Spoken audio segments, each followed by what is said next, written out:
This Friday morning? Friday morning. I'm gonna run it out, or Thursday.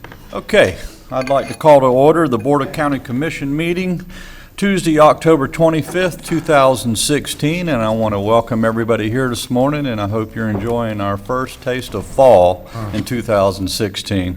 With us today is Reverend Ted Stackpole from the First Assembly of God, and thank you, sir, for your participation in the 9/11 ceremonies too. That was very good what you did there, and the Pledge of Allegiance will be led by Commissioner Harvey. We'll all stand, please.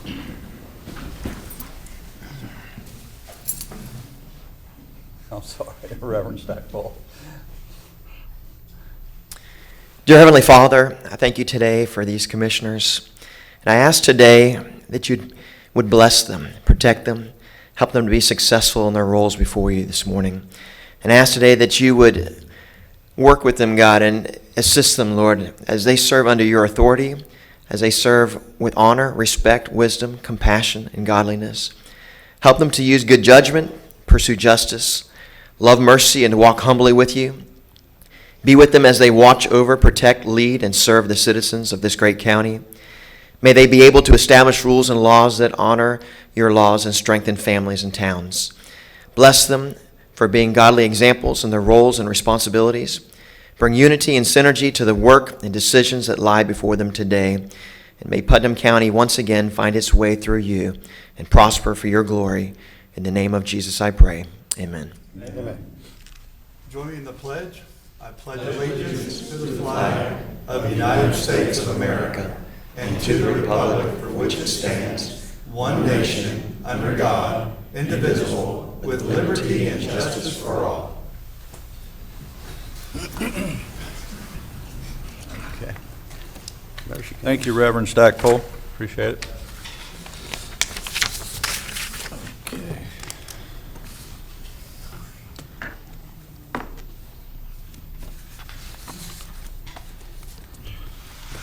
All right, Commissioners, in front of you, we have the minutes from the October 11th, 2016 meeting. So move approval. Second.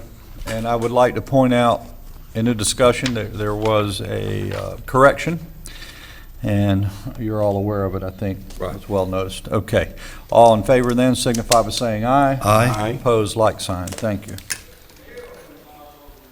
All right. 3, I'd like to call Quinn Romay to the podium at this time, and also Steve Dunnan.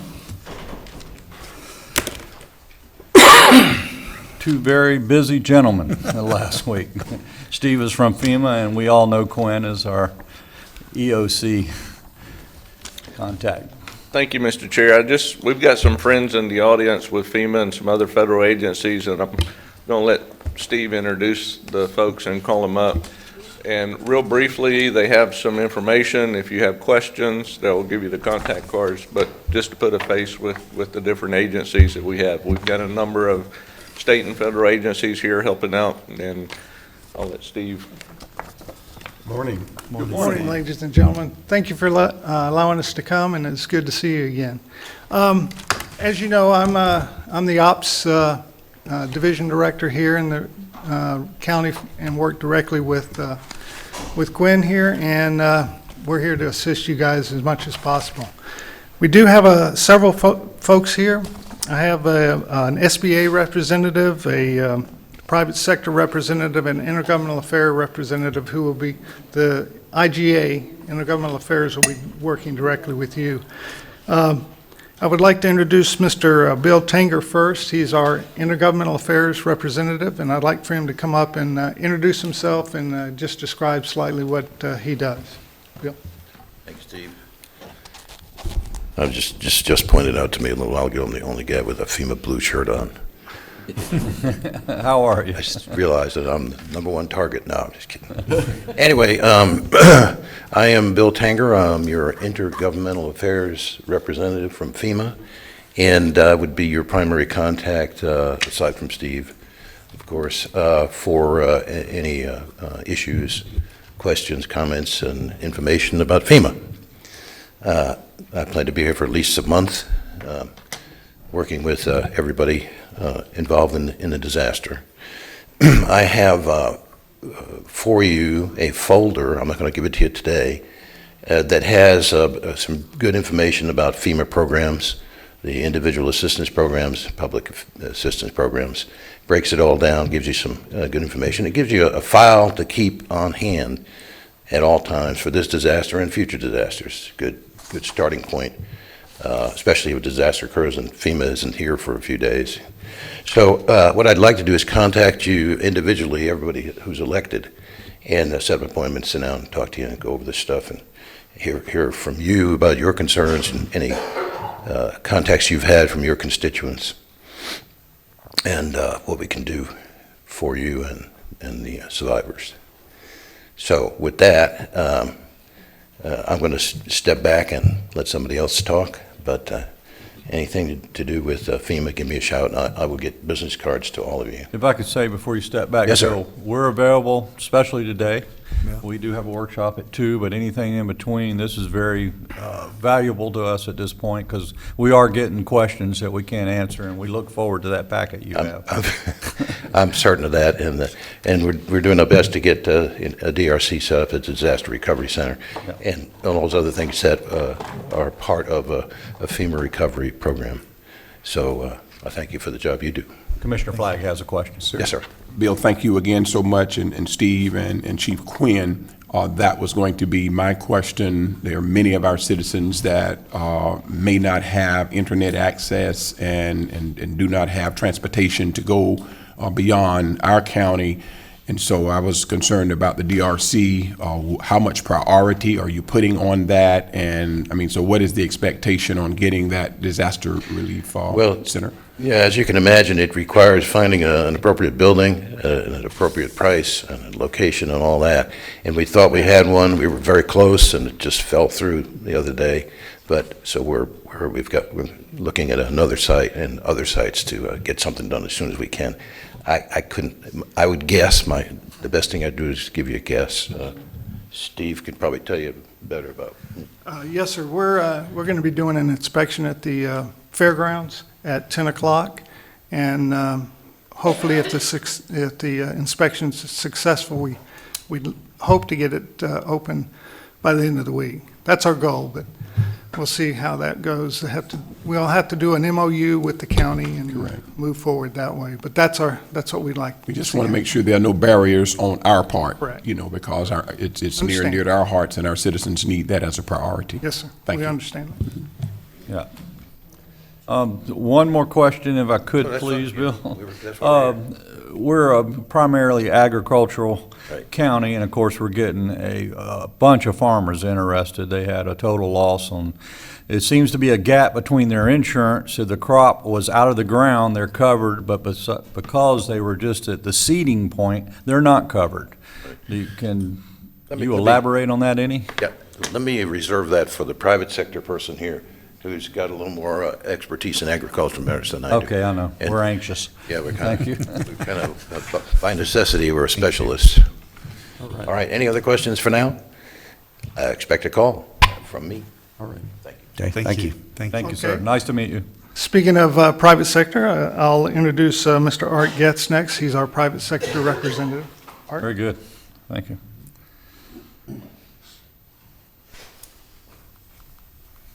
Good morning. My name is Art Getz. I'd like to thank you for allowing us to be here this morning. I work for FEMA. I am with the private sector, which is part of the External Affairs Department. I come down here from New York. I'm the private sector liaison for Region 2, which is out of New York City.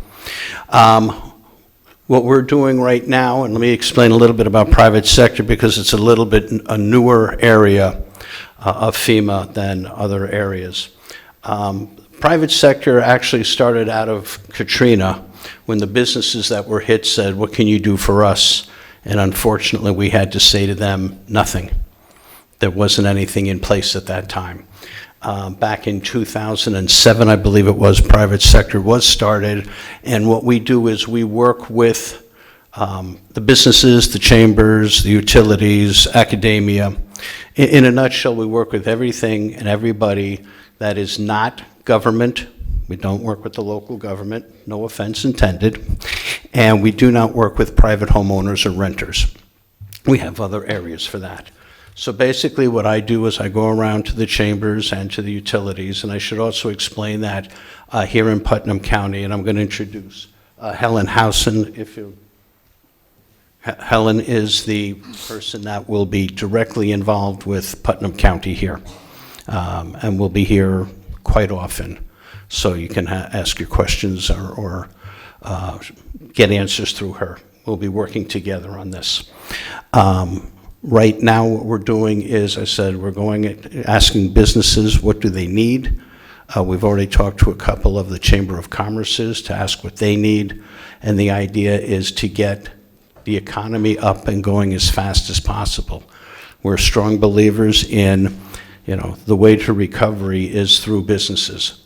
It's great to have some government help, but when the businesses get going, the economy gets going, and people's lives get back to normal again. So if you have any questions, I thank you very much, and I'll be more than happy to answer any questions you have. As far as the agriculture that you just mentioned and all that, I believe there is a provision that we might be able to look at to help the people that are not covered by insurance. What normally happens is what businesses do is, you collect on your insurance first, and then after that, FEMA will help with the gaps if there are any.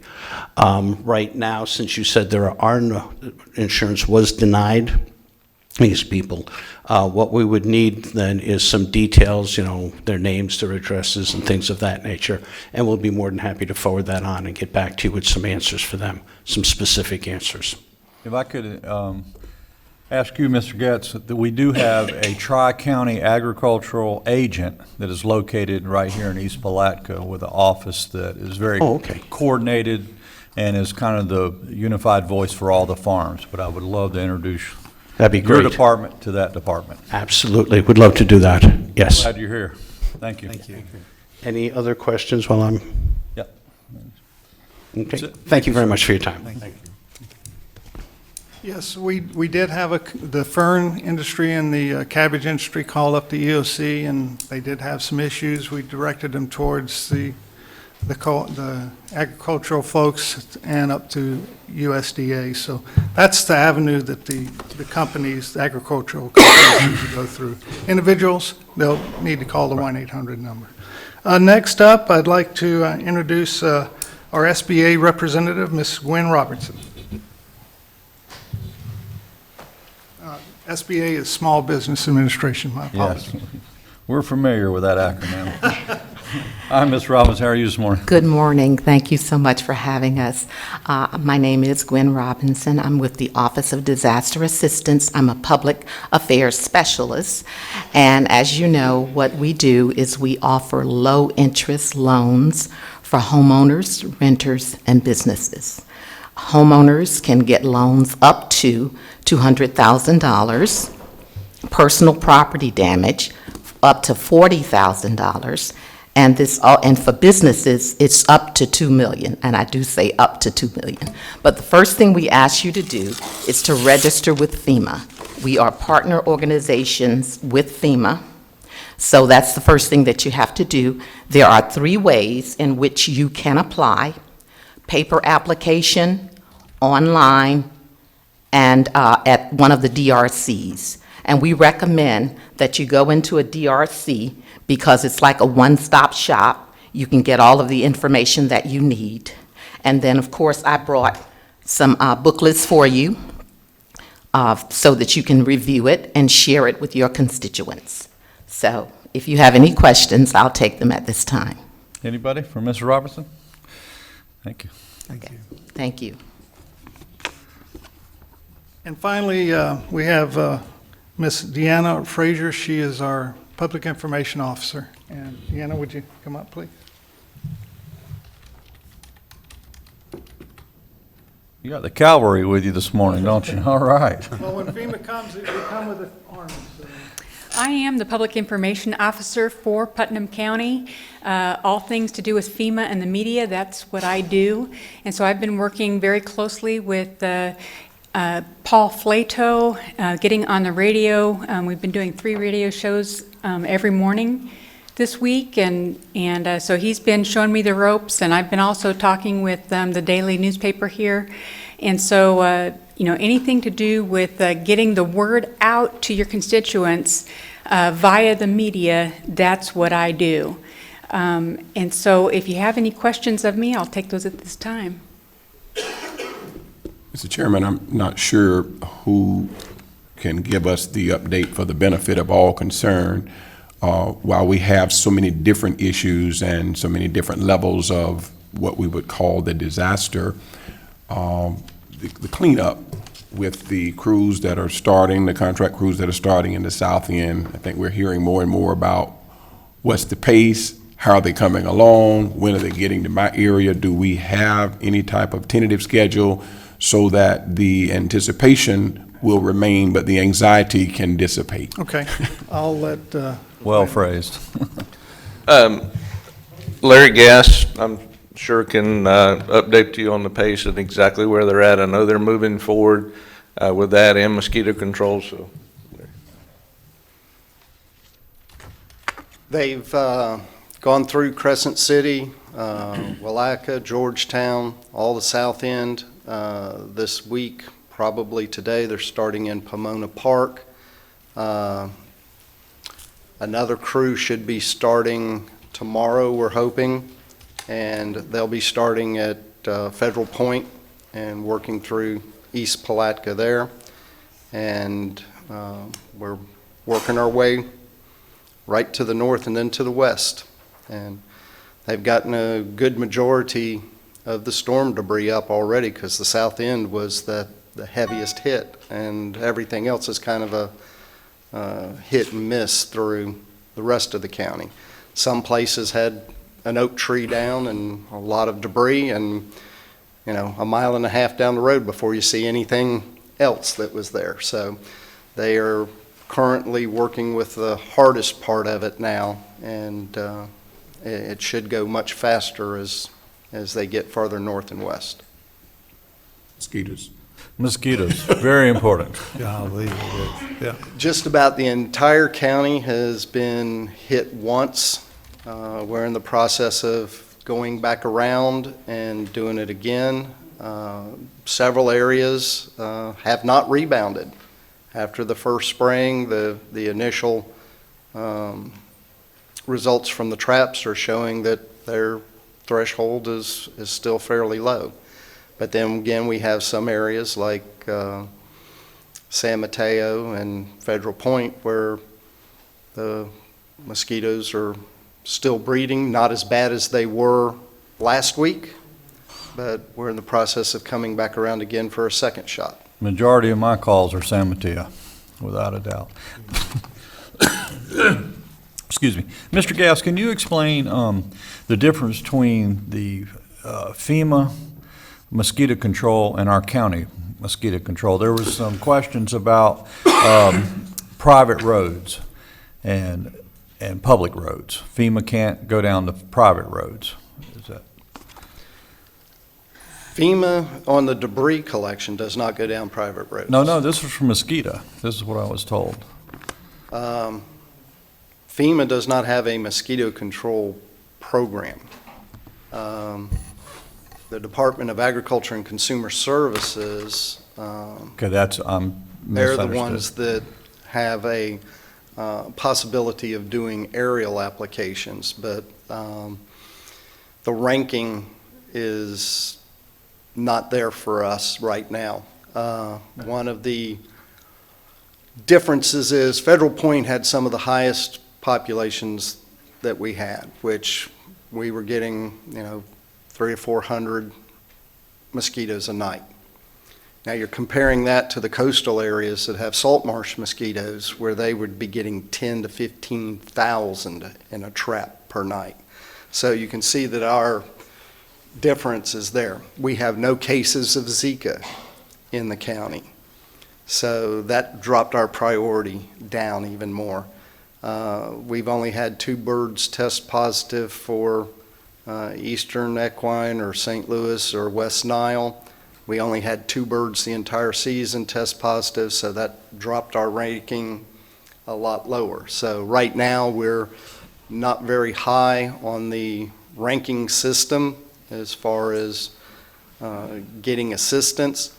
The way that FEMA works is we do our regular mosquito fogging. We provide them with 3 years of data, what we spent an average on for the last 3 years. And if we exceed that amount, then we're eligible for reimbursement from FEMA for what we spend. Commissioner Flagg has. Yes, sir.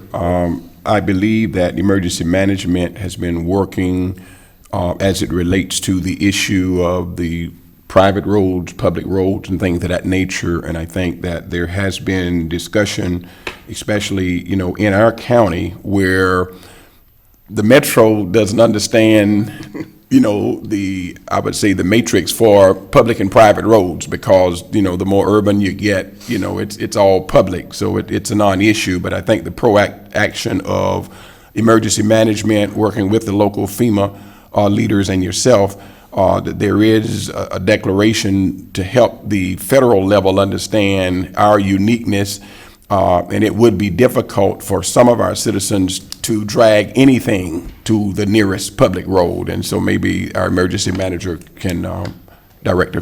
chief can talk about that. We're working the issue, Stacy and Mr. Leary, and we've got a group working that. There's a process now in place to request a waiver of the private road issue for debris. And there is a process, and I know we're following the process to make that happen. We don't have approval yet. It's certainly up to the state and or FEMA's federal coordinating officer. Do they approve it or not? We're not the only county with those issues.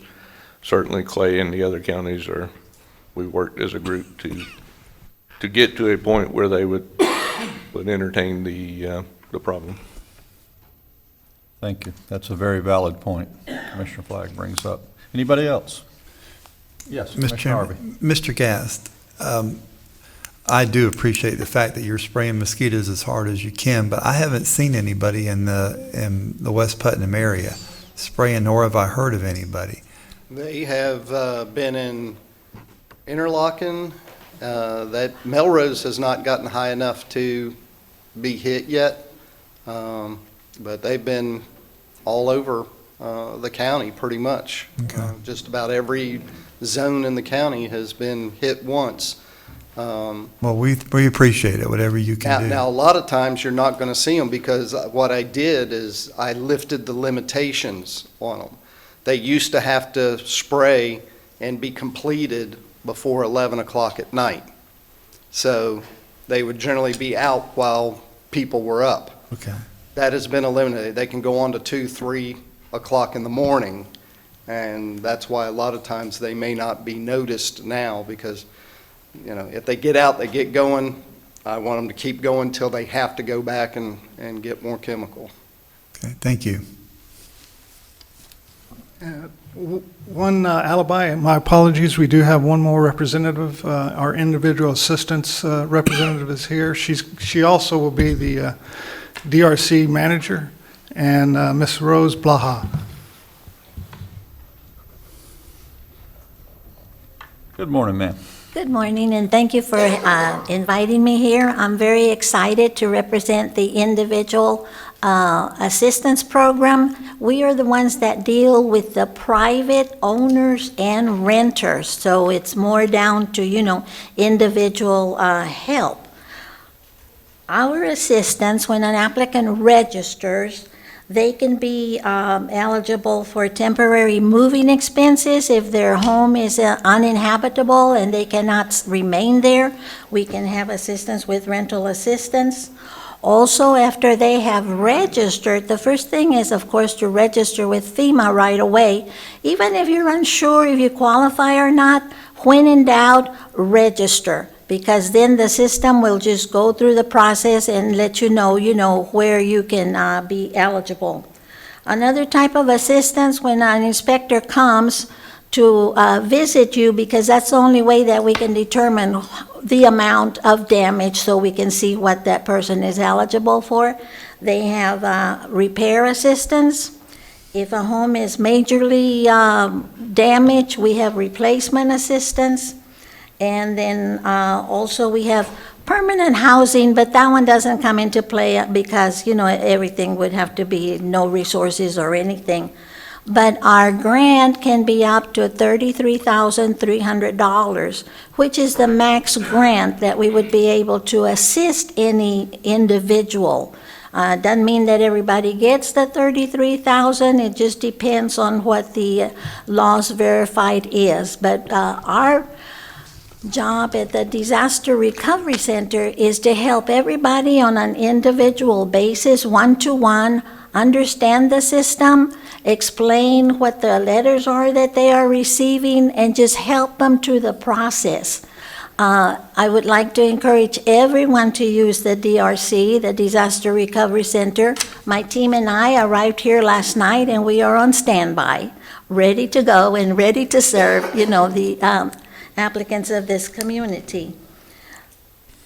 There's other program that works in conjunction with us, and that's the Other Needs Assistance Program, which is state administered.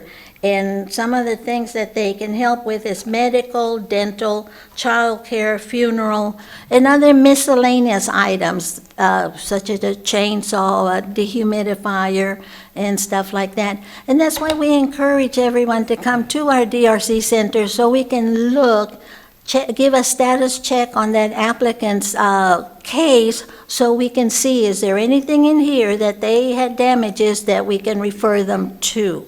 And so I would like to say, encourage the citizens to come to the DRC. Besides ourselves, there are other agencies there that might be placed by the state as well. And so it helps cut down a lot of time and just get there and get everything taken care of at one time. We will also have a representative from the mitigation department, and he's very, very good at helping people regarding their flood losses, how to repair stronger and better. And so if there's any questions, I'm free to try to answer them. Any questions for Thank you. Mrs. Rose? We thank you, ma'am. Thank you for Very good having me. information. All right. Thank you. Yes, ma'am. I appreciate it, the opportunity to come speak to you. And one thing I would like to encourage, if someone gets a letter and to them it seems like a turn down letter, encourage them to read the entire letter and then come to the DRC so we can help them with clarifying the letter, because the letter gives them additional options. But thank you very much, and I'll be here for a little bit longer and be able to help you as much as we can. Thank you. Steve, a genuine thanks to you and your crew. You've been great, and I've seen you everywhere. Yes. Commissioner Harvey has a comment or Steve, question. as soon as you get that DRC open, will you let us know Oh, so yes, we sir. can put it Yes, out sir. there and get people? Yes, I think, if I'm correct, Ryan's going to be with them this morning at 10 o'clock, and you have a great emergency management team here. They've been involved in all this, following the proper procedures and helping expedite trying to get things done for the county, so Thank we you. really appreciate it. Thank you very much. Thank you. Thank you, Steve. Also, to kind of further your question, Commissioner Flagg, FEMA has what they call DSA teams, or disaster survivor assistant teams out there. There's dozens of them that are going door to door in those hard-hit areas that we know about. We still have the Humvee crew out looking for medical condition, and as they see somebody who may need those folks, they have iPads with them and they can register them right on the spot. So we're going door to door to help mitigate that also. Great. Super. Okay. We thank you, Quinn, very much. Thank you. All right, next on our. Chairman, if I might, while we're talking disaster, Mr. Romay has also requested that an extension of the proclamation of the local state of emergency, he's requesting that it be extended for 7 days through November 1, 2016. So moved. Second. A motion on the floor? Second. And a second by Commissioner Harris. Any further discussion? Hearing none, all in favor signify by saying aye. Aye. Opposed, like sign, it carries. Thank you, Mr. Manning. Thank you for your leadership. Okay, we will continue public comment, and next we have Mr. Jeffrey King, and then Faye Sparkman will be after him. Good morning, sir. Good morning. Good morning, Commissioners. Jeffrey King, owner of North Florida Emulsion, 701 North Moody Road, Palatka. I'm here today because I feel there's been some rumors going around about my company and what's going on. So I wanted to clear the air and come and just let you know a couple things. I've been in business 15 years, paid over $150,000 in taxes to the county, have done over $8 million worth of work for the county, which I appreciate, but I've saved the county over $1 million worth of money, $1 million I've saved the county by using various processes on these low volume roads, not high volume, low volume roads. I'm currently pretty much finished doing the $1.7 million project that I was working on, including $300,000 worth of change orders, which I didn't have any problems completing all those except for this last $6,400 change order, which was to get Twin Lakes Boulevard and Flamingo Boulevard encapsulated and keep it from the dust coming up on it. Initially, the county wanted a price to pave it. Price was $18,000, a little over $18,000, which you can see in your write-up. That was too much. So I decided to try to talk me into double chip sealing it. I really didn't want to do it because it's old millings that could not be regraded. They were so hard. They'd been down about 13 years, according to Faye Sparkman. She didn't really, I know she's been up here, she's been talking about my company, and I think she was not informed about all the facts of what went on and what I was paid to do out there, which was I filled in 2 very large potholes. I filled in a transition from the blacktop to the chip seal. I double chip sealed both the roads. I filled in about 10 other smaller potholes. The road has no more dust now. It is encapsulated, it is waterproofed, but there are a lot more dips and valleys in it. Now for $6,400, I can't get out every dip and valley. Now, obviously, I've been requested by the county to go out and get every one of them out.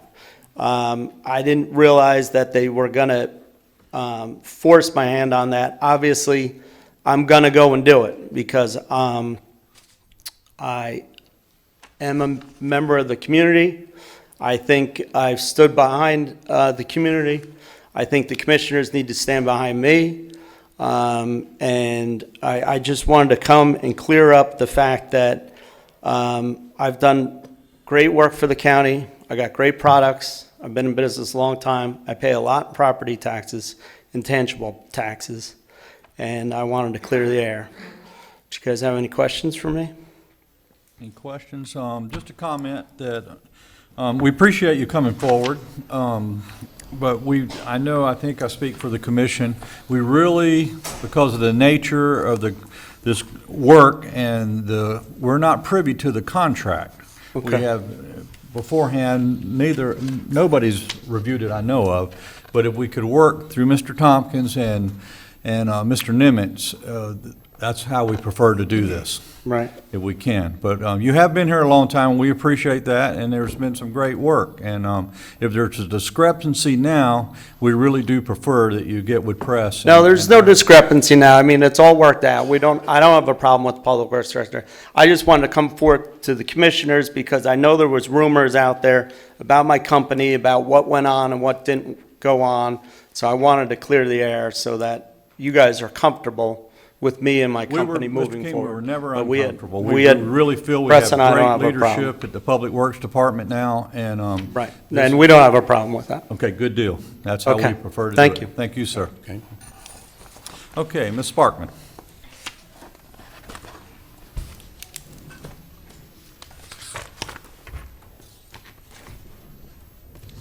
After that, we're going to have Gay Epperson.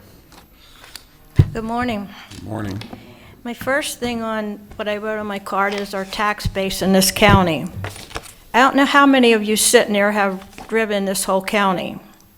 But when you take a ride now, there's homes after homes after homes that people have just left. They're abandoned, and so we're not going to get the tax base that we had before. So when I figured up the figures today on the consent agenda that you're going to approve, I'm wondering where the tax base is going to come from. That's all on that. The next thing is, I have some plaques for Mr. Tim Smith, the Clerk of Court's Hugger Club. Mr. Carl Flagg had to work really hard. He got a 50% pin, he got a 75% pin, and then he got the Whopper. Here you go. Thank you very kindly. I'm honored. And the next person to join the Huggers Club was the elevated one, Larry Harvey. Who forgot his pen, by the way? Yes, I did. I'm sorry. Thank you. Points taken away for that. And the next one is for Quinn Romay. And then yesterday, when I went to vote, I got asked if they could join the Huggers Club, and I said, from here on out, you guys have to check with the Clerk of Court. That would be Tim Smith's job. Thank you. The answer is no.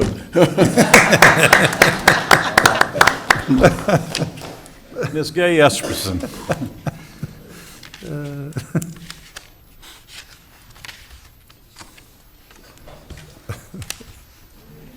Good morning. Good morning. Gay Esperson, 114 Riverview Drive, East Palatka.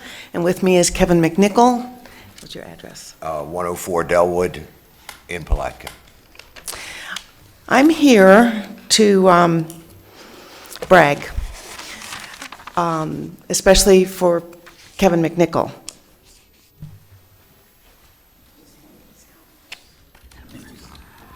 I'll pass it on.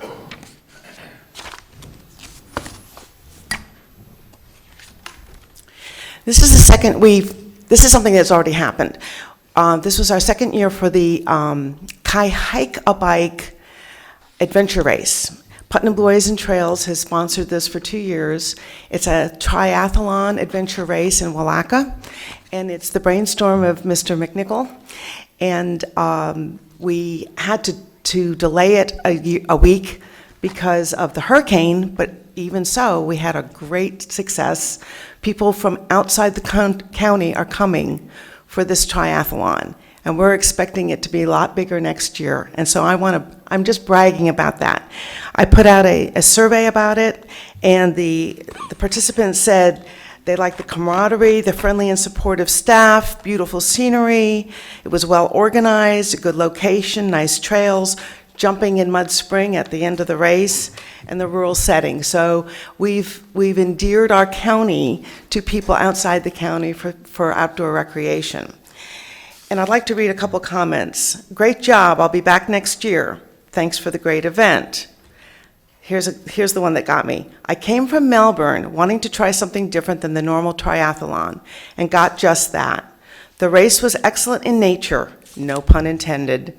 It was probably the most organized race I've been to all year long. I enjoyed it thoroughly, although undertrained in the kayaking. I had an absolute blast out there. I do feel cheated on my kayaking, not only with my equipment, but my skill level, but that is something that could be worked on. As for the rest of it, this race is awesome. What a great part of the state. I plan to return, and soon. I can't say good enough words and thank yous to everyone who put their time and effort into it. Great job, thanks again. One of the other participants I talked to on the phone afterwards said, are you going to do this elsewhere in the state? I said, nope, just Putnam County.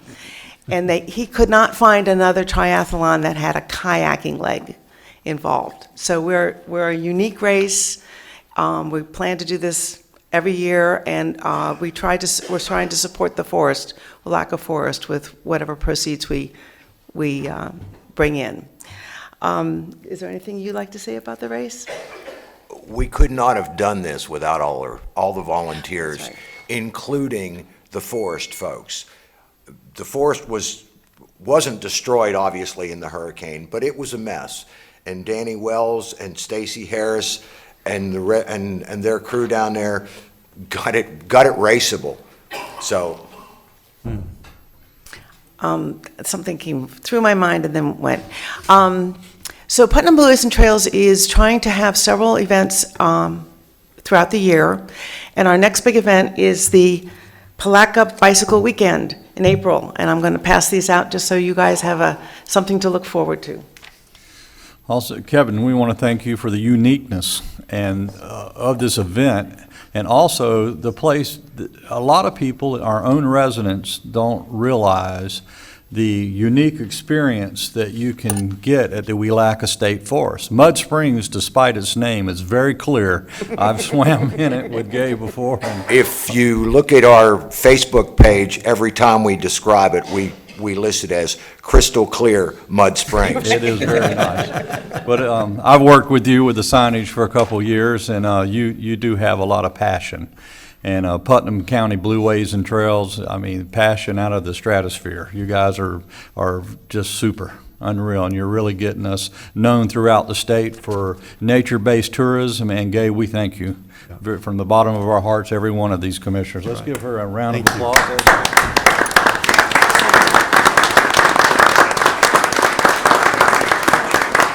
Job well done. I have one little comment. Kevin Charbaugh, my husband, is the chair of the board, and he said he loved this because he didn't have to do anything but volunteer on the day. So he didn't have to be involved. We have other leaders in the organization, and I'm very proud of that. Thank you. And Kevin, thank you so much. Thank you. Yes, sir. Okay, Rhonda Masters and then Calvin Smith.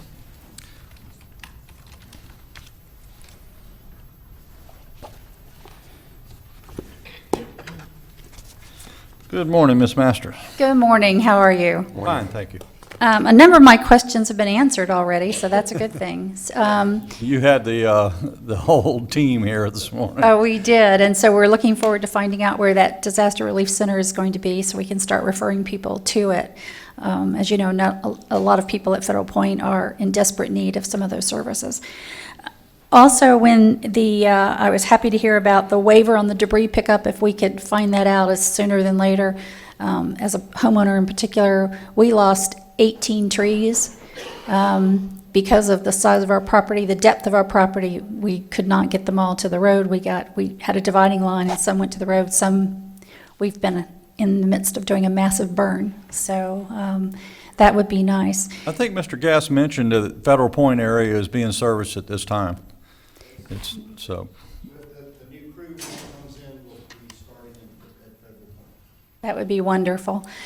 If we could, you all talked about a waiver, Quinn talked about a waiver for the debris pickup to come down private roads. Could we also look at a waiver for the mosquito control as well? He also mentioned that and the uniqueness of us being rural, and, well, Commissioner Flagg did. And Ms. Masters, we will work on that. That would be wonderful. It's a challenge. In the meantime, Mr. Bob, who I know is back out of retirement and working in mosquito control, if no one has called him yet to get some home remedies for your mosquitoes, I suggest that people do that. Or maybe we could put it out on the website for people who are in the same situation. Maybe they can get that formula from him. It's really not very expensive. $18 was what the jug of chemical cost me from Tractor Supply. So, and then you just have to have a lot of perseverance to walk your property with that little pump sprayer and spray. Mrs. Masters is talking about Bob Hatton that just recently retired as our mosquito control employee here in the county, and he is now volunteering for Mr. Gass. And when you call sanitation, you will get Mr. Hatton on the phone, and he's delightful. He really is. He's been a great help, so I appreciate it. And then my last comment was just if we'll do some sort of a wrap up when all this is over, and kind of look at our pros and cons of the disaster relief so far. While there's been some frustration, I'm pretty pleased with the services that we've gotten. If we can just get also a timeline on repairing the road, commercial road, out in our area, that tree that's taken out the road is kind of a disaster. So if we could get that, I'd appreciate it. Mr. Press has given me a thumbs up, so I think we're on that. Thank you again so very much. Thank you. Thank you. Mr. Calvin Smith, good morning, sir.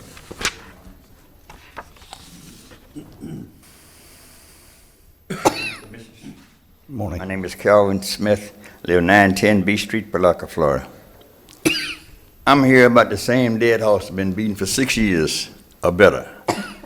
I've been here before, asking you all about the ditches that we have on the north side. in the 20th century. You say you don't have any money, but I know you can grade roads, you can pave roads, but you can't do nothing for the north side, out there where I live.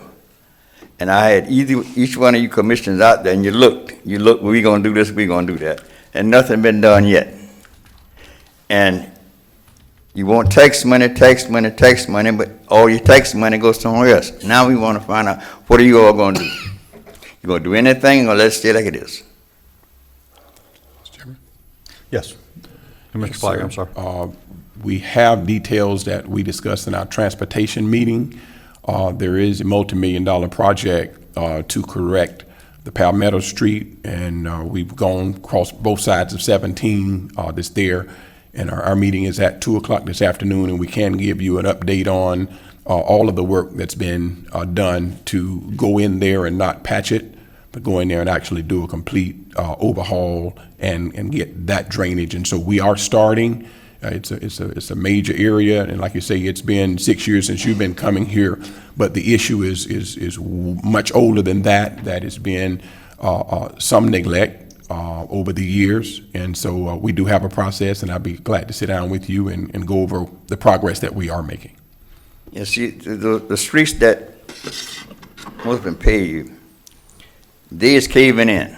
They've been caving in. I had Nancy, I had her out there, had you out there, Chip out there. Look at it. And that's been 4 or 5 years ago. Yes, sir. No, we corrected a culvert, if I could interrupt Yes, just sir. a moment. We did have a culvert issue. Remember, the culvert Yeah, was but you missing still got completely. a road issue too, and a ditch issue. Ditch is worse, because the ditches, you got grass, you got frogs, you got snakes, and all that stuff in the ditches. See, and you got kids out there. And see, a lot of kids, they don't know anything, but they might go up to a snake and try to pick him up. And he bite him. But I've been at you all for the last, I know, 6, 7 years about the same problem. It haven't been solved, don't look like it's gonna be solved. Everybody look at it, they promise this, they promise that, and they promise the other, but nothing done. There's progress being made. I'd be glad to sit down and talk with you so that you will be updated on what we are doing. And I'm not talking about plans on the shelf. I'm talking about, getting bids and quotes to start the process of correcting, even where the road was inverted, years ago, and the infrastructure has failed because of infiltration and all of those kind of things. And so it's all been scoped out. They run the camera through the lines. They know where all of the issues are. And our engineering department has done their part. And so there is progress, but we just need to bring you up to date on it. Okay, now you see, when this meeting for to be 2 now? o'clock today. When? 2 o'clock today. Today? 2 p.m. Yes, sir. Where? Next, right in our conference room. Okay, thank you. Okay, that was last of the blue cards. Come on up, Mr. Spells. We'll take anybody from the public that would like to participate in public comment. Now is the time. Mr. Good Spells. morning, John Spells, 106 Citrus Lane. I would like to say I'm I'm very disappointed in you all due to the fact, you can shake your head all you want, Walt. You sat up here and you talked about the farmers' fields with FEMA, but you got to realize it's you all's fault due to the fact that those farmers' fields didn't drain because you only cleaned the ditches to a certain point and stopped.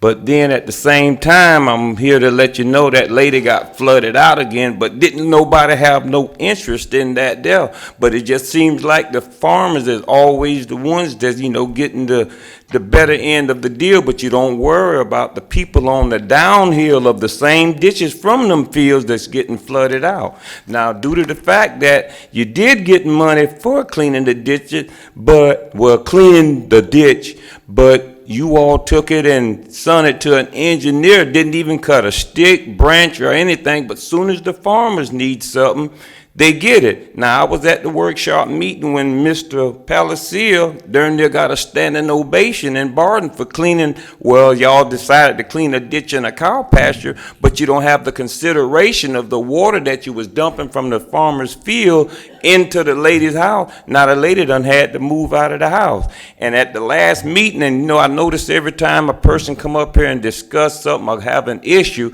you always want to talk about it behind closed doors at a workshop. Well, the last time I was here, I was trying to find out when are we going to get some mowing in East Palatka, but y'all had it at a workshop. Well, Binks, y'all done chewed that bubble gum. When are we going to get some mowing in East Palatka? Have you called, I asked Mr. Tompkins, and you haven't called him. If you would, he can give you the schedule. Well, I'm asking you now, if y'all had the meeting, you We can don't do probably that. tell me. We don't do that. Well, what purpose do you serve? Why are you His job. why are you running That's for his election, but yet I got to go to another That's man? his job. That's enough. If you But it got don't something make to- sense. If you got something to contribute, say it. If not. Okay, you next criticize, thing. Sit down. Next thing, why when they come and mow along the rails and trails, they get right to Crocker Swamp Road and go back the other way rather than going on further down? It's a separate contract, sir. Huh? Separate contract, sir. How is it separate? Everybody uses it, but they do it every time. They do not go beyond my side of Crocker Swamp and make it wide enough. They'll cut a strip that wide, but in front of the road department, they cut it. Then you get in Orange Mill on 207, they cut both sides. Why are we being discriminated against on the quality of work that we're getting? Mr. Spells, you play the victim every time up here. Do what I've now? asked you many times, listen, please, sir, to I'm get trying to with understand Mr. what you're saying. Tompkins and sit down with him with any of these things, and you have yet to take him up on his offer. If you would, he would give you the answers you're looking for, sir. But what I'm asking is, now, we appointed y'all to look out for our community. Now, Mr. Flagg, you said that you, wait a minute, let me finish. I'm not going to take the criticism. But what I'm saying, he said that everybody's over somebody every district. If I got a problem and nothing is being done, I should be able to come and ask him, what is the problem? And if it's in his scope of management, he will give you the answer. We don't have the answer. We're being very honest. Mr. Tompkins has the answer, and you live right next door to him. I don't know why you don't coordinate with But him. the problem is, it's a continuous thing. If I keep bringing it up, look like y'all would at least find out the problem. Therefore, I won't have to come up here and ask about these Spells, things. if you really wanted the answer, we've given you the area to get it. So you just don't know? We don't know, sir. That's right. We don't. And we're asking you to consult with a person that does know. It's that simple. He does the scheduling of the mowing Please, and how that Mr. works. Sir, if I could. But they ain't doing no mowing.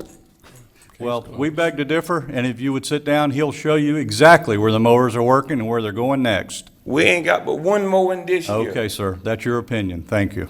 Anybody else for public comment? Seeing none, we're going to move to the consent agenda. Commissioners, anything wishing to pull? Mr. Chairman, I'd like to pull item G to talk publicly about that. That was G? Yes, sir. G. Commissioners, anything else? Just a little bit of information on R. On R. And we've spoken over time about Q. I just would like for it to just be brought forward for today's meeting. There are no issues with it, but just FYI, I think. We do have the architect in the audience today. Welcome, On sir. which item, Q? Q, yes. That's the fire station construction. All right, let's take a moment. Is that it? Let's take a moment and pull these items. G. List them again, Mr. Chairman, the ones we're pulling. G starts on page 25, and then we're going to R. Let's do Q before we do R. Okay, 109, if you want, I don't, at your service. I'm just teasing. 109 through 110, and then, Mr. Chairman, if it's all right with you, I'd like to make a motion to approve the consent agenda with the exception of G, Q, and R. okay, motion on the Second. floor. Second. A second, any further discussion? Hearing none, signify of saying aye. Aye. Opposed, like sign. Okay, let me pull these. I'm trying to do too much here.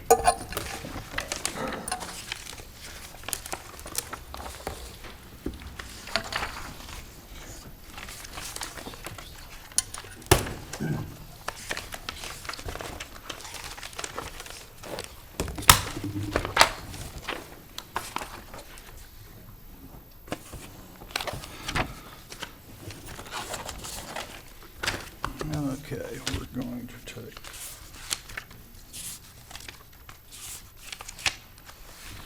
Mr. Harvey, the floor is yours on item G, page 25. Thank you, Mr. Chairman. I just want to bring the public up to notice that during the summer, myself and I believe Commissioner Palacier had public meetings out in the west end of the county concerning some of these MSBUs. I can only talk to ILE North.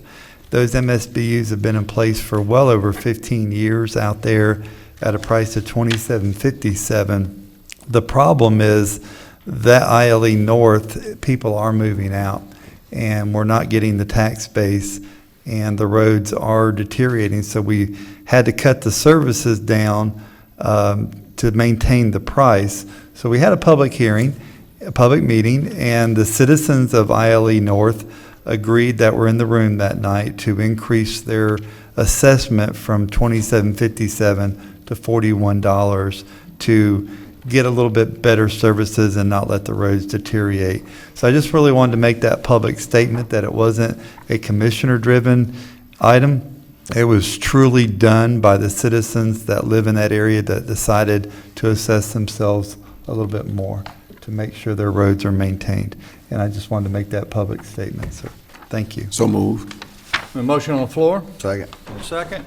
All in favor signify by saying aye. Aye. Opposed, like sign. Thank you, Mr. Harvey. Thank you, sir. Next, 96 through 108. Item R, was that you, Commissioner No, Palacier? Q is next. Okay, I'm sorry, Q. That was you, Mr. Commissioner Flagg. Yes, I just think that the proactivity of the overall plan for us moving forward, many individuals don't understand what we are seeking to accomplish when we're looking at the county as a whole and looking at statistics, looking at zones, and trying to enhance what we do. And I would like for our chief to come and to bring with him Mr. Taylor, just to give us a briefing on what this means to the entire Putnam County there. Sometimes when we talk about where a service is based, individuals are not really aware of how it does impact and enhance the overall quality of service throughout the county. Thank you. Thank you, Commissioner. What this project is the addition to the fire station in Satsuma to be able to house the firemen on a 24-hour basis. This upgrade has, that Mr. Taylor can certainly talk at length or in depth about, and the various components of, is, as you mentioned, is the first part of the process to enhance fire service. This is not changing what we're doing. This is augmenting the volunteers and helping to enhance the service to ensure that we have adequate staffing and the volunteers have the assistance they need. All right, and we can bring up Mr. Taylor. Mr. Taylor is the architect for the project, and we're proud to have you here, sir, and also equally on the project. Thank you, Commissioner Lible. Ballsweet, I can testify, is a very nice fire station, a testament to your work. Thank you, sir. It's very nice. So, Mr. Flagg, do you have any? Yes, sir.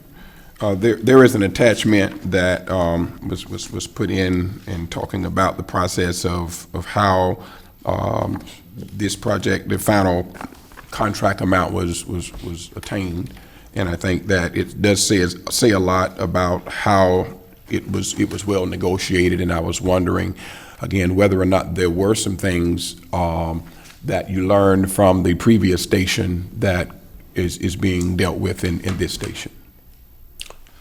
It's always a learning process, Commissioner Flagg. This is a very specific facility. It's a dormitory, as Mr. Romay pointed out. Sleeping facilities, shower facilities, office separated from the existing facility for the primary purpose as a dormitory. It's designed to be an emergency or an essential services facility, which is a higher resistance construction. It's steel studs, somewhat fortified structure to resist, high wind forces.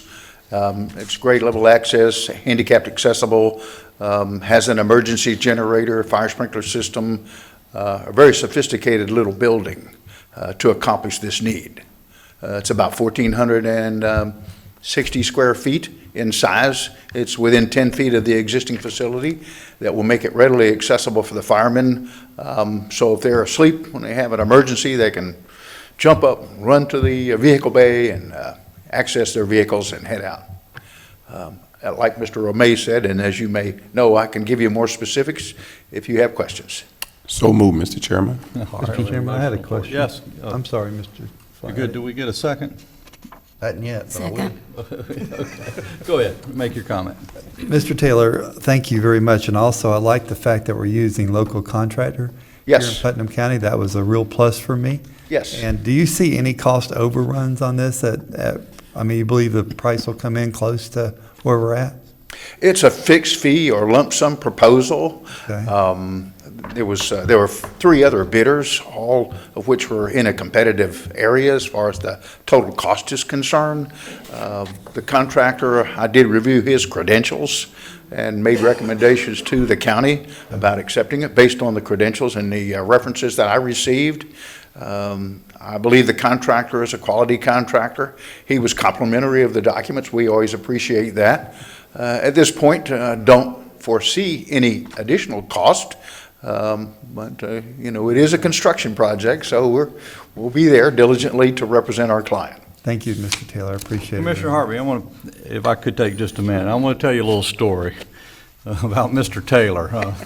And Mr. Romay invited me out to watch Mr. Taylor work. I asked him what a construction manager's duties were. He said, well, come with me this Friday to Bostwick, and I'll show you what Mr. Taylor does. Well, we sat in the Bostwick Community Center after we did an inspection of the work that was done by the subs that week, the subcontractors, and Mr. Taylor had them come in one at a time, and he went over to scope of their work, including right down to the materials. And if what they had proposed, both material and time-wise, was not met, he wouldn't cut them a check. And not one, but 2 of them walked out of there slamming the door with some choice words for him.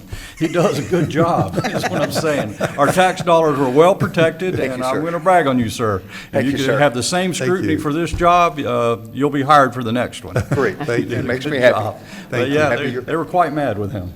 Mr. Chairman, I'll make a second to Mr. Flagg's motion. Okay. We have a Mr. motion and a Chairman. second on the floor. Yes.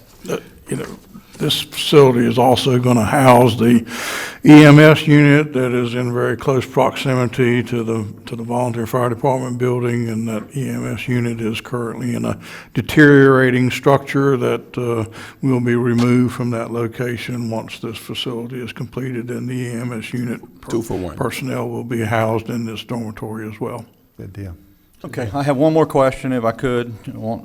Why is the environmental health part of this, the 6750, broken out from the contract, the septic tank system? That was actually a deduct. We asked the contractor once, the low bidding contractor, if he could see any value engineering items, and he cited 4 different options that subcontractors proposed to reduce the cost. And this is the one that we felt was an equitable change or reduction in the scope.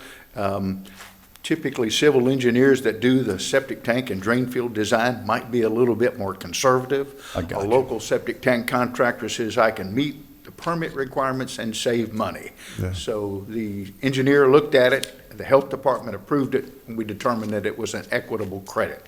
Again, another testament. Thank you, sir. Quinn, one more question, or just a comment. The fire chief at Satsuma, the governor visited this week, and he first arrived here at the Satsuma Fire Department. And if you could relay to that chief, that place was spick and span. It looked like a military general had gone through there and had the troops redo it. Even the fire trucks were spit polished. We appreciate And that's that. a testament to the guys we have down there. The folks that are there are every day doing that. You can go down tomorrow and you'll see the same type thing. So I was have to very commend impressed. all of my fire folks and all the EMS folks and all. They're very, very diligent in that. And they run. That's having been up for all this time because of the storm, and that was one of the stations that was right there in the middle of the thick of things. So Very I have good. to say they Well, do thank a you, good sir. job. Job well done.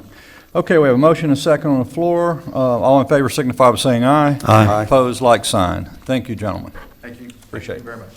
Thank you. Okay, I think that's all of that. R.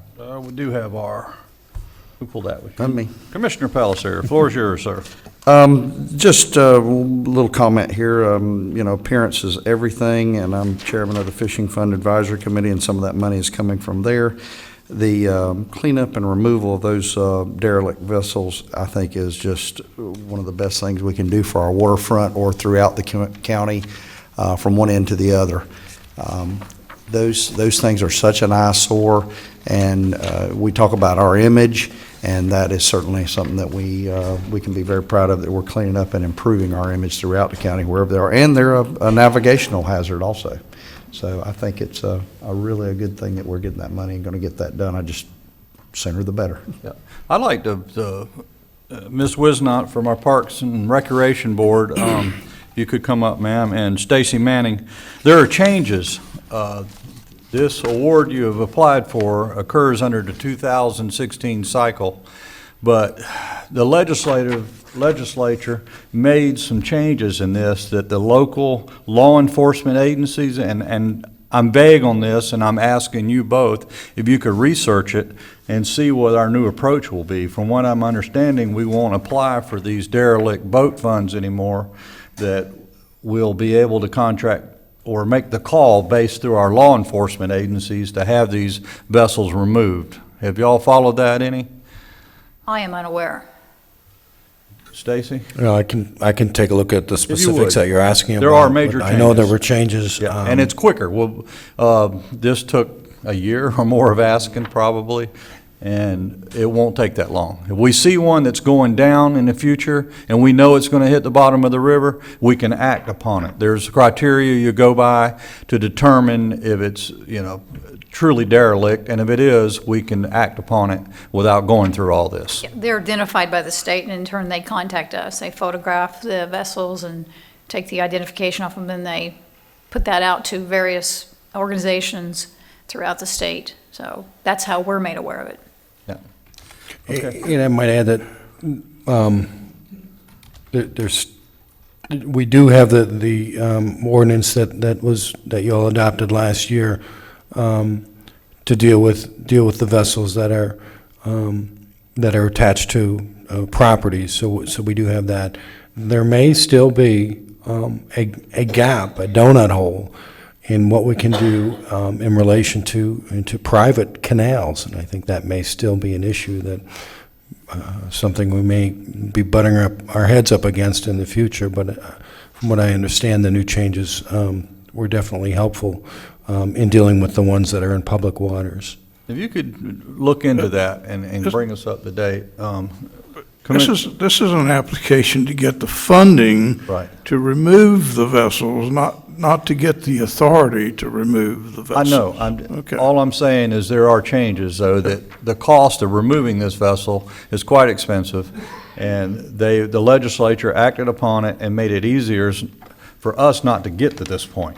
I'm not confused at all. Okay, so we still have to have the funding to remove the vessel. Right, I agree. But hopefully we won't get to that point in the future. Okay, that's all I had. We have a motion on the floor? Second. And a second. Any further discussion? Hearing none, all in favor signify by saying aye. Aye. It carries. Thank you. Okay, we are definitely at 9:15. Let's take a 5-minute break. We'll reconvene in 5 minutes. That's what I mean. I'm tired of trying to guess the time. I always get it wrong. Mr. Flagg corrects me. Let's see, 25th, 2016, and we're going to our public hearing for the proposed road closing. And who's representing Brian this morning? Actually, it's press. That's right. Public Works.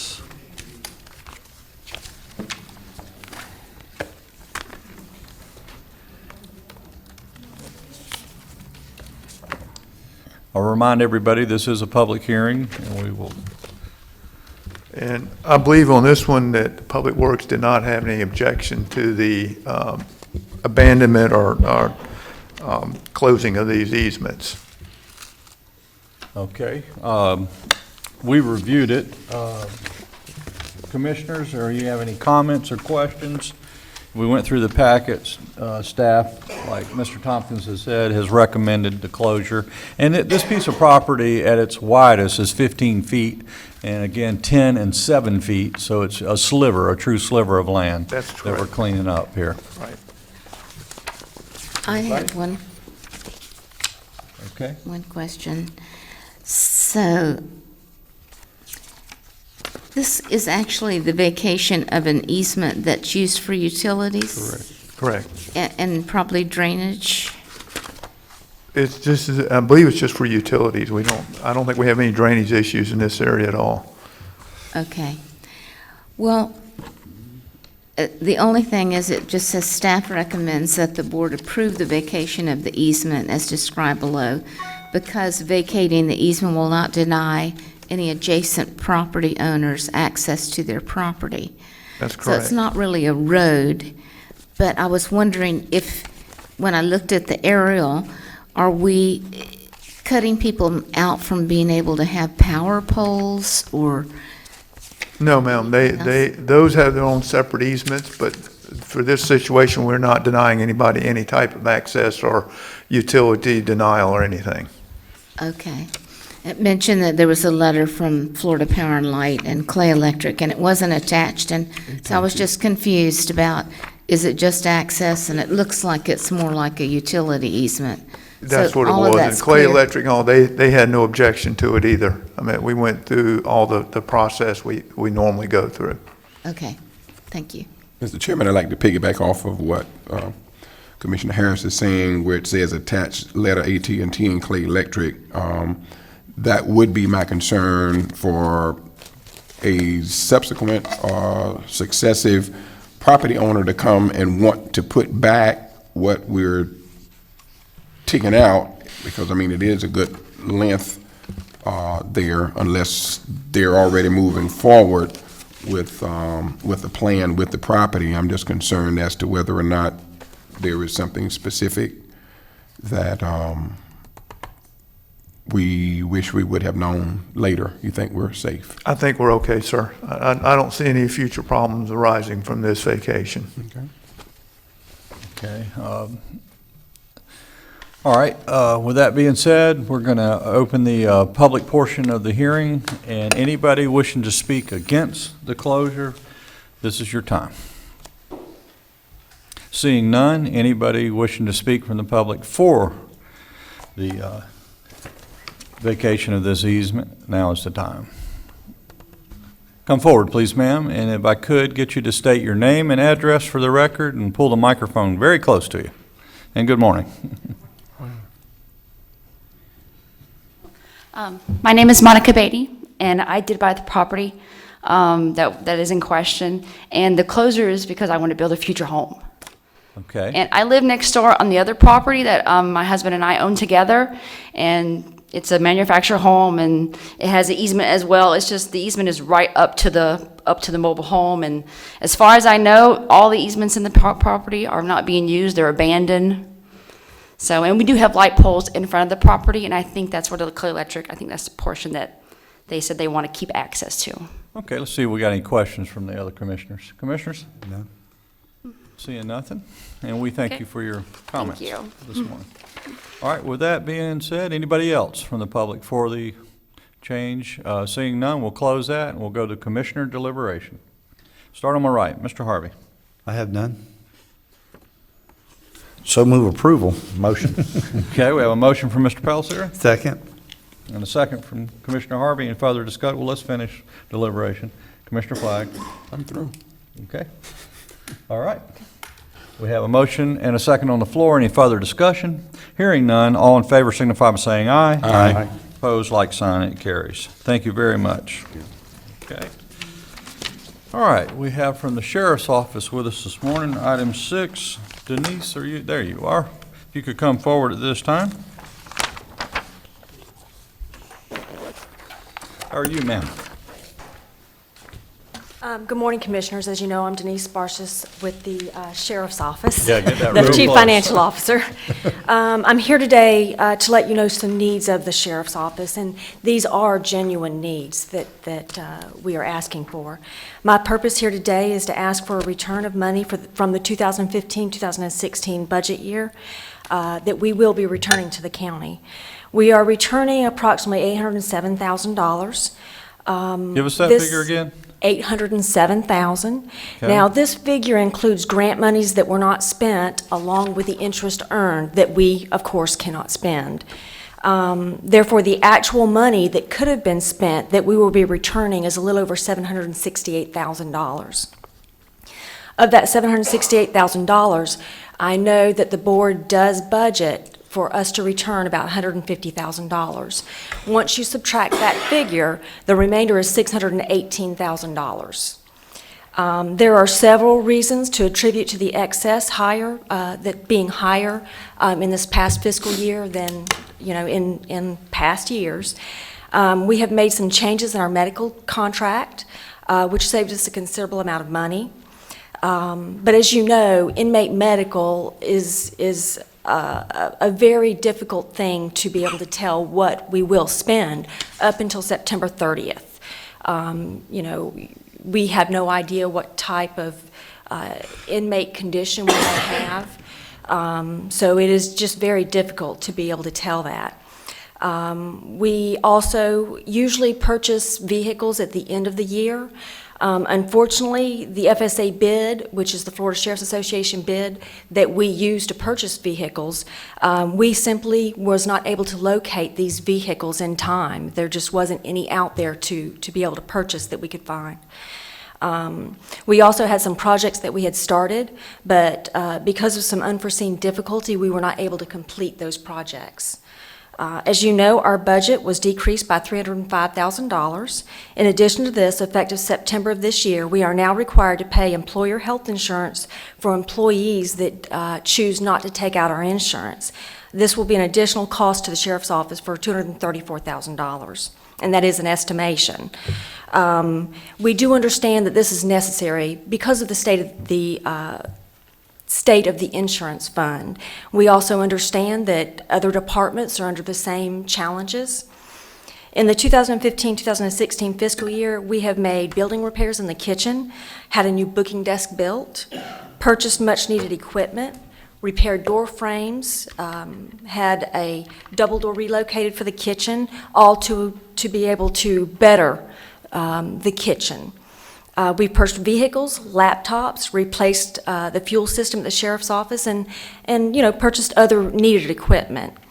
These are just a small portion of the items or projects that we have purchased the past fiscal year. We work very hard at the Sheriff's Office to be fiscally accountable for the money that the county allots us, and we truly take it seriously. That being said, I would greatly appreciate your consideration in allowing us to meet these needs. I do have the items that we do need. There were some additional that I was made aware of after the agenda was done. October is a very busy time. They close the end of the fiscal year, so I was very rushed on trying to get these things together. If you would like, I could go over briefly with a description of the things that that we do need. Okay, right there, but thank you, Denise. Commissioner Flagg, we're going to start off with him. He has a question for you. Okay.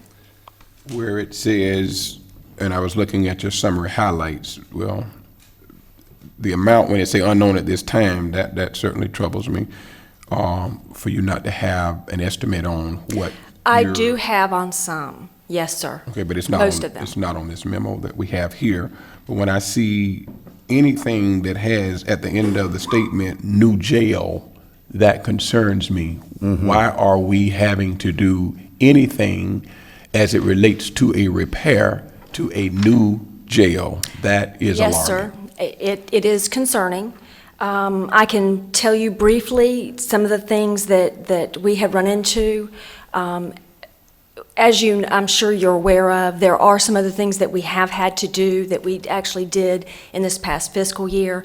We had to do purchase a water restriction valve because there was too much pressure going into the jail, on the new jail. That was a change order though, right? No, it came out of our budget. I understand that, but it was a change order. But the things that we need to address for the new jail that has not been addressed, one of the things is a water filtration system. The plumbing companies that have suggested we install a water treatment and filter system to prevent the sediment and various deposits to enter the jail water system. Plumbers advise us that because of poor quality, water quality, our filters and valves will need replacing on an ongoing basis. Okay, hold on one second. Poor water quality, did I hear that right? Yes, sir. Is that not City of Palatka water? Yes, sir, and so was the water restrictions, but we were still required to install that. You still have sediments, and I can attest to this because I clean the lounge filter, and you have deposits that clog those filters. So has that discussion been held with the City of Palatka? That Because, particular one. Again, a state-of-the-art water facility. Yes, sir. And when I'm hearing poor water quality, that's really troubling to me. Yes, sir. And I'm just wondering, again, how could we have poor water quality when the water, once the water was put there, certainly there have been testing and an analysis and all of those kind of things. And I hope the city would not be hearing this the first time in this meeting, from our meeting. Well, I was very recently, within the last week, advised of this. But has the city of Palatka been advised of a quote, having poor water quality? I don't think that would sound good for them to have a Yes, state-of-the-art sir. water treatment facility on Moody Road. And we're saying that if your water is poor quality, that means you're not solo in this. The poor quality is basically from the sediment that's coming out of the water, which is clogging filters and causing damage. One of the things that besides that we're having to replace is the water restriction devices that were installed in the new jail. The sinks that are in the jail are basically trickling water because of the sediment that's clogging those filters. The filters that were installed were with a very fine screen, and because of the sediment that's coming out, they are being clogged, so we're having to install a different type of filter to allow some of that to come through. And repairing sinks in the new jail. Yes, sir. None of that is under warranty that you're talking about? No, sir, because it's not the fault of the plumbers that the stuff that's coming out of the water, they can't control that. But it's tearing the sinks up? Yes, sir. It hasn't gotten to that point, but the water is not coming out of the sinks. And I actually have Captain Gibson here. He should be already of the up jail. That, if you may be able to explain it a little better. Again, I don't believe in treating symptoms. If you don't get to the root cause, then all you're doing Right. is putting a Band-Aid on a situation. Right. And I know we as a commission, weeks ago or months ago, we were dealing with what I would consider a crisis that was tied into, the insurance. And we certainly worked diligently and persistently to try to make sure that we dealt with what we would call a fiscal crisis. Right, And what this yes. community saw as a fiscal crisis. And so I heard you mention insurance as a part of your discussion, but I'm still trying to figure out how we're going to counterbalance, because at the end of the day, it's still county funds, and there is deficit across the board that we're having to fill, as well as, the sheriff's department. But as I was explaining to someone a few days ago, Putnam County, as it relates to the funding of departments and funding of all of the necessities, is still the same taxpayer's dollar. And that's what my concern is. Yes, sir. I do know that the county does budget $150,000 for us to return. I do know that is in the budget.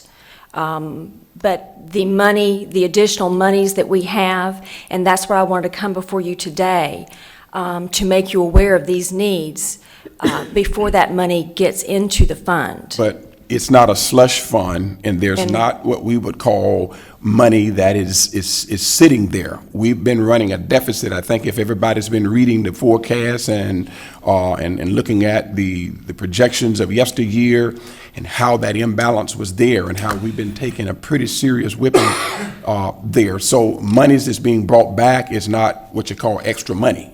Because we're operating out of a deficit in the beginning, and I'll be quiet, Mr. Chairman. No, you're good. I wanted to add to it, the insurance portion we paid this year for the sheriff's office. Our budget was reduced by $305,000, and we are not, arguing that point. We fully understand, our employees need to be taken care of. I mentioned that just to say that being able to fund these projects that are much needed, it just makes it extremely difficult. I won't say the solution, but, those monies that we have been diligent on trying to save and not waste can be, with your approval, help us out with these needs that we do have. And the new jail is a very large investment. It's 40 years of financing. And if we do not take care of it on the front end, it's not going to last 40 years. We won't be around in these positions, of course, at that time. But, Denise, we have I could be. All right. I'm still young enough. Not me. You were here. Go ahead. Commissioner Pelser. My concern is the water and it causing the problem that is going to cost us money. Yes, so sir. I think we need to be in touch with the city of Palatka and see if they can remedy the situation on their end, because it's not just affecting that jail; it's affecting. And like I said, October is a very busy time. I was trying my best to get all of this in time. I wasn't aware of this as far as the water issue until, a week ago. So I had very short time to do this. I do know that what I was met with when I approached the city of Palatka with a water pressure, they were just flat out adamant that that was not their problem. And I'm afraid that we're going to meet the same resistance, but I just needed y'all to be aware of the issue there, and maybe the expenditure we may have to incur. I'm all willing if the city of Palatka is willing to, fix this. Have we had any water testing done to prove our findings of this is what is definitely causing this by an independent tester? Well, I've had plumbers out there that got the sediment out of the pipes. I think we need to keep that sample, but I think we need to get somebody to do some testing and be able to present some facts to the city and say, look, this is what we've got. This is causing us problems. If it's causing us problems, it's causing citizens all over the city problems, or going to. So they need to be aware. They might not be aware of it. They need to be aware of what's happening at their place so they can clean up around their doorstep. Okay. Commissioner Harvey. Denise, thank you for coming. I'm kind of along the same lines, Commissioner Palacier, but I want to take it just a little step further. A lot of places don't have filtrations on their water. Well water, for example, a lot of people don't put filtration devices on those. Now, I get my drinking water out of a reverse osmosis system, but the other stuff comes strictly out of the ground. Right. We're not clogged up out there. I guess my question is, maybe we shouldn't have had a filtration system on the water at the jail since we were getting water from the city of Palatka, which was supposed to be great water. I mean, I grew up here drinking the water in Palatka, so I don't understand why we put such a big filtration system on the jail.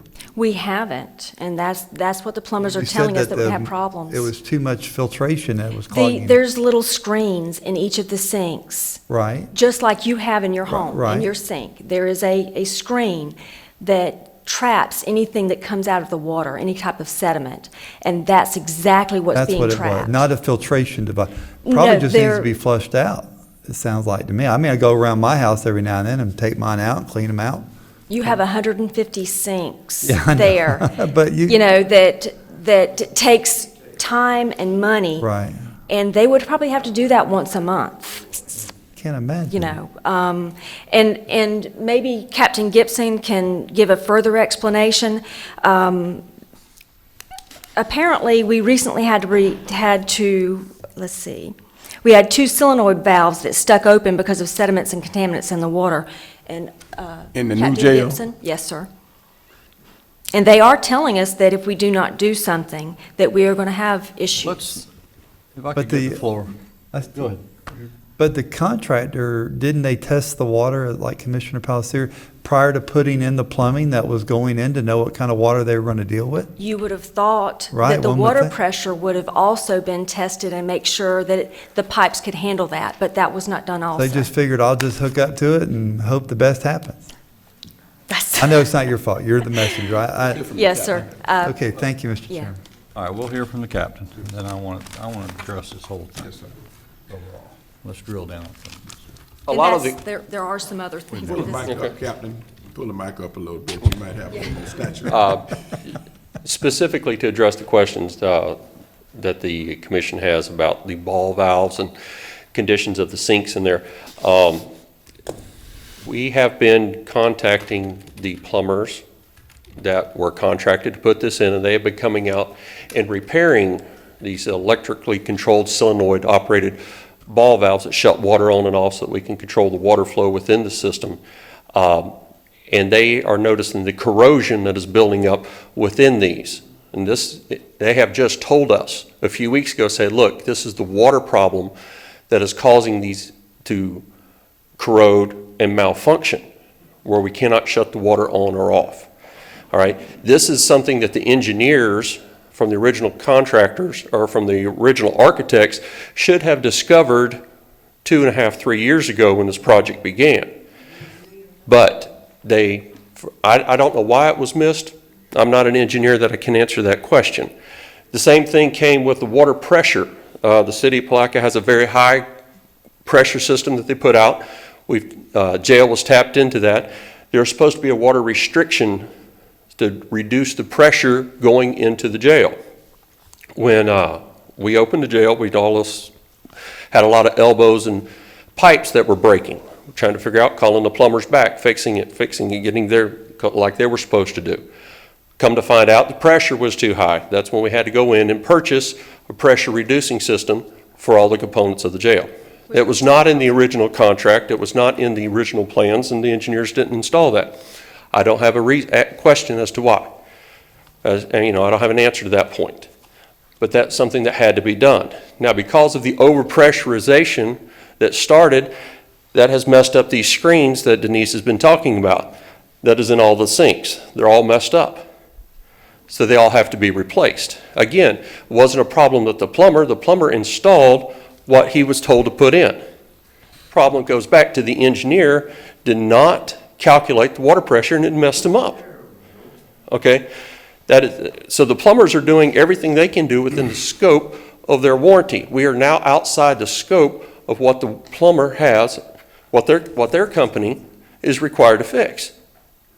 Well, Mr. Chairman, I still don't hear you all saying to us that all of the parties involved, whether it was architects, contractors, City of Palaca, and all involved, have really sat down and had I usually call it a come to Jesus meeting, but you know what I'm talking about, having a powwow where there is responsibility. For an example, a utility company looks at the plan and they decide a transformer that is appropriate to have enough power there, and you got your 1-phase, your 3-phase, and the various KVAs and et cetera on transformers. And I just don't understand how and why there was no negotiations, or it doesn't appear to be negotiations with the City of Palaca to know how much pressure was needed. The average person have the exact opposite problem. They have low pressure, and in here you're saying that you got too much pressure, and then at the end of the day,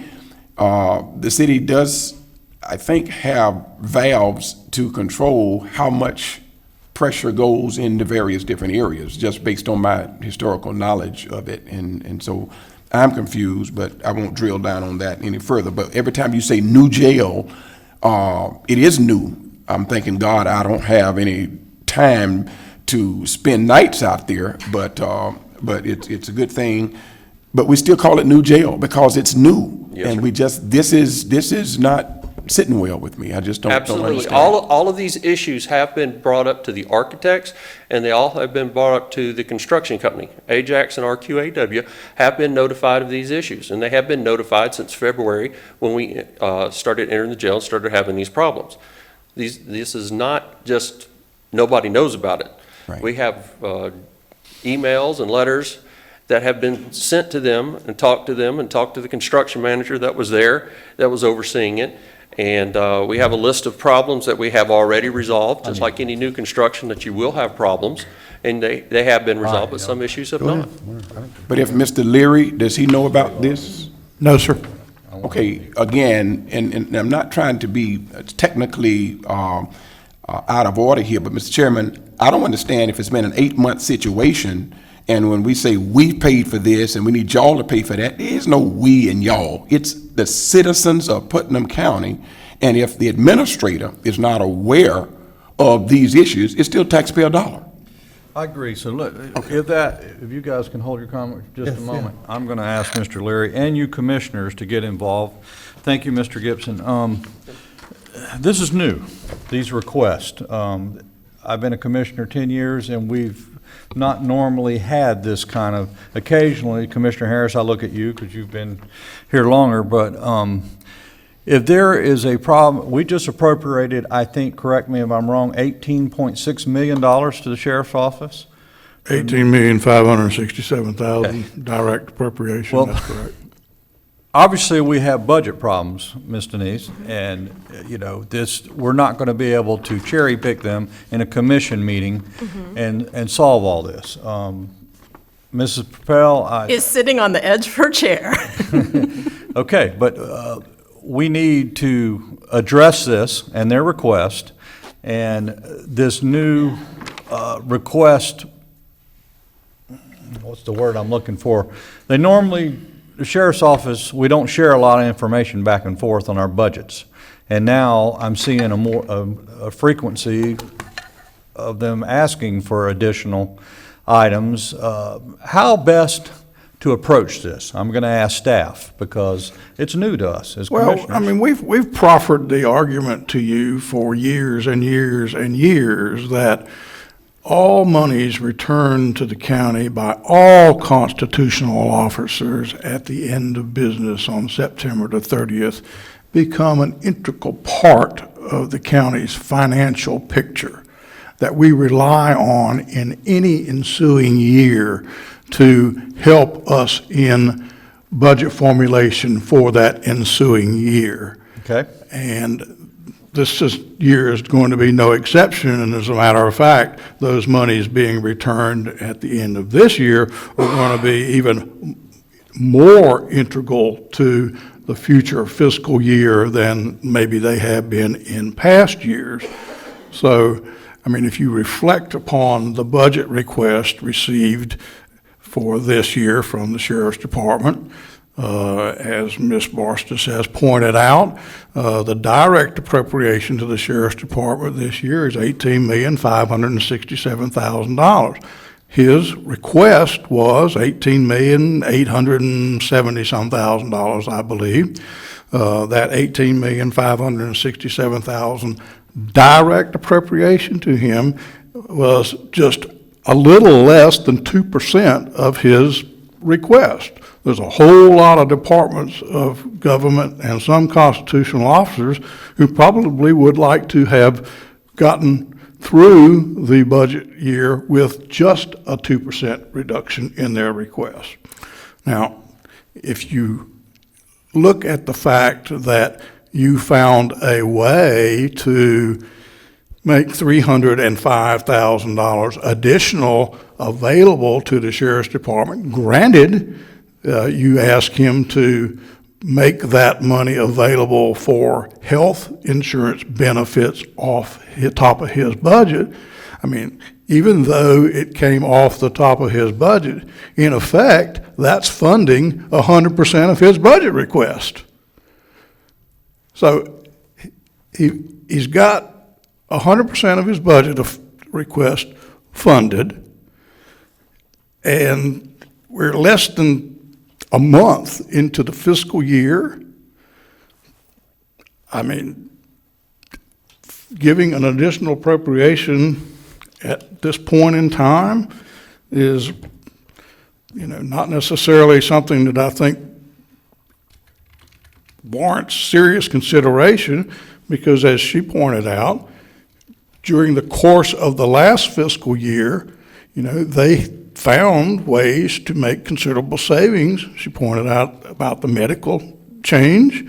So maybe there are changes, and maybe there are things that can take place during the current fiscal year that would result in some of those same kinds of savings that could allow them to take a look at some of what she has cited as some of their needs now that they have identified, which, by the way, weren't identified in the budget request that was submitted for you to look at for the October 1st funding. Okay.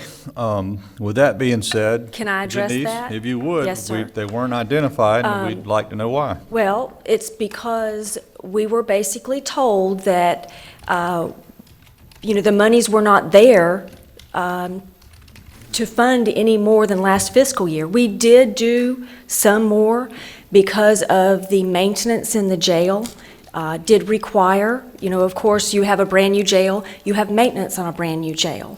The old jail, we had very little maintenance because basically the equipment and everything was obsolete. Coming into a new jail, you want to maintain that jail. To be able to maintain that jail, you have maintenance contracts, which increased our budget. We were trying to, accommodate the county, knowing the needs and the deficit, in the general fund.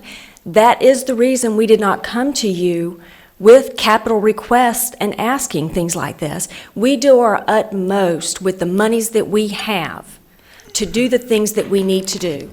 We have not asked for cars.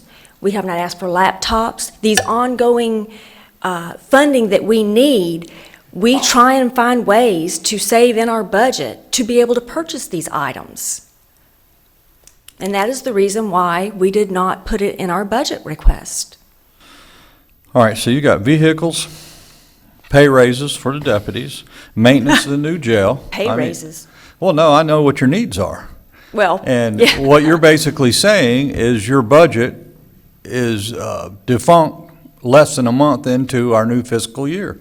I'm not saying defunct. I am just making you aware of the need. There are some needs for the new jail, and some things that were not addressed, such as the laundry. We got a new jail. It increased the capacity level, but the laundry, that's one item that wasn't addressed in the new jail. However, we are running that laundry with 2 washers and 2 dryers. We are running it 6 days a week. We are mandatory overtime to run that. We are forcing our employees to show up to be able to launder that. If we had the funds to increase the laundry, less overtime and happier employees, because these Okay, are well, mandated overtime. I understand that, but for conversation's sake, this is a huge request, and as Mr. Leary pointed out, it's a very demanding year on the county's budget, which they're one and the same, you and I. So Right. what we're missing here is pertinent information. Okay. We needed to know these requests, Denise, before we got to this point. And I'm not saying you're at fault, but the information is extremely important. I'm going to ask my colleagues at this point to be creative in our request now. How are we best going to deal with this? Because it is all our problem. We'll shoulder this. And we thought we were doing so with the insurance request, because Mr. Leary, it's kind of a shell game, but we did pay that portion so the deputies, we could retain them. We can't they run do this county appreciate without that. deputies, and we understand Right. that completely. We're not turning our back. I don't want to get that going again, but we have to solve this together. We really do, and we need the information at the time that we ask for it.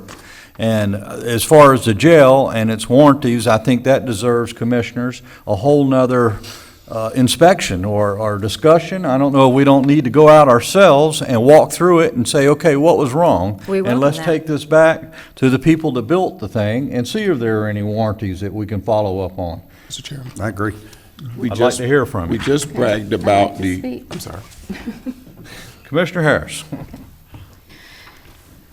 The incident with the insurance, which was a surprise to all of us, was huge. Right. And we listened to what you had to say, and all the constitutional officers contributed, the county contributing the most. But to do that, we had to go in and cut to the bone the rest of our budget. So we didn't have extra money around to do anything with, because we did everything we could to help compensate for the huge insurance costs that we had. Now, I've been here 16 years, and I don't think we've ever had anyone come to us and ask for a return of It has the part happened, of their yes, sir. money. Have we? Yes. We have? We requested $180,000 to re-roof the sheriff's office a few years ago. I mean, was the request to get money back from money that you had paid us? Yeah, Or I believe due? so. Yes, ma'am. I think the way that was handled was that the county did not return that money to the sheriff's department. The county agreed to re-roof it, and the county paid for that directly. Not returning the money to the sheriff's department, but the county paid for the work. Couldn't hear you. She wants you to Did not repeat. hear what you had to say. The way that was handled was that the county recognized that the roof needed to be replaced. The county did not return the money to the sheriff's department, but the county did pay for the re-roofing of the sheriff's department. Okay. My point that I was trying to make is we don't ever return the money that is due us. We depend on that money to keep us whole. So I see that you have some real problems, and that doesn't mean that we wouldn't work to help with the ones that can't be solved. First of all, I think Mr. Leary should have been kept in the loop, especially with the water issue, you know, at the jail, because that sounds pretty serious.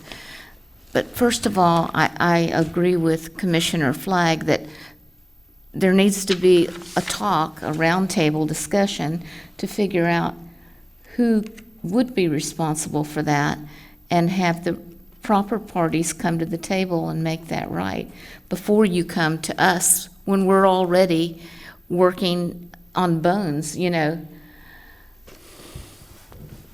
So I'm not saying that we might not help you during the year with some things. We always have tried to do that and be accommodating. But to give us, to have the money due, I guess you haven't delivered it yet, but No, ma'am. the money left over in your budget, and to come and ask for that back is not appropriate. We expect everyone to live within their budget and to take care of these things, and we all know that you have a deadline to do that, because we're making plans when we're looking at that budget to know what we can function with during the year. So I think that's really difficult, and I guess with some of these items, you know, we'll have to help some, but I can't see that we could, if every department came to us and said, we need the money back, and I'm sure they all think of things that they wish they had put in, but at some point you have to draw the line, work within your budget, and let us know what we have to work with for the rest of the year to get all the things done that we need. Commissioner Flagg, and then we'll just go right down. Mr. Chairman, the remarks I was going to make was we were bragging about the issue with the construction manager for this other project. And I just believe that the construction manager, the contractor, and all of those people, you know, need to deal with the infrastructure issues. But I also believe there have to be a relationship between the CFO for the sheriff's department and the CFO for the overall county, and the clerk. Everybody who is dealing with functions as it relates to maintaining and dealing with how we fund, what we fund, I think that meeting needs to happen. But I also have an issue that if the sheriff and the county administrator have not been singing from the same hymnal and really communicating these issues, because again, this is another blind side to us. This request coming like that, and it's not, again, you don't tar and feather the messenger, and we understand that that's who you are, bringing this. But I think that it would be a precedent, a new precedent that we would be setting, and it's not a good precedent for us to set. So I'm saying, when we get down to decision here, that I believe CFOs need to meet and top administrators need to meet. And I just believe that the sheriff have to meet with the administrator, the CFO have to meet with the CFO. And that, to me, would make a clearer picture brought to this legislative body and this appropriating body to say what direction we need to go in. But we would have a strong recommendation coming from our leaders. That's right. Thank you, Mr. Chairman. Commissioner Harvey and then Excuse me, Pellicer. Mr. Chairman, excuse me. I believe I saw an email that said that there was a walkthrough of the jail scheduled for November the 10th with a representative of the architect. November the 9th, sir. November the 9th, okay.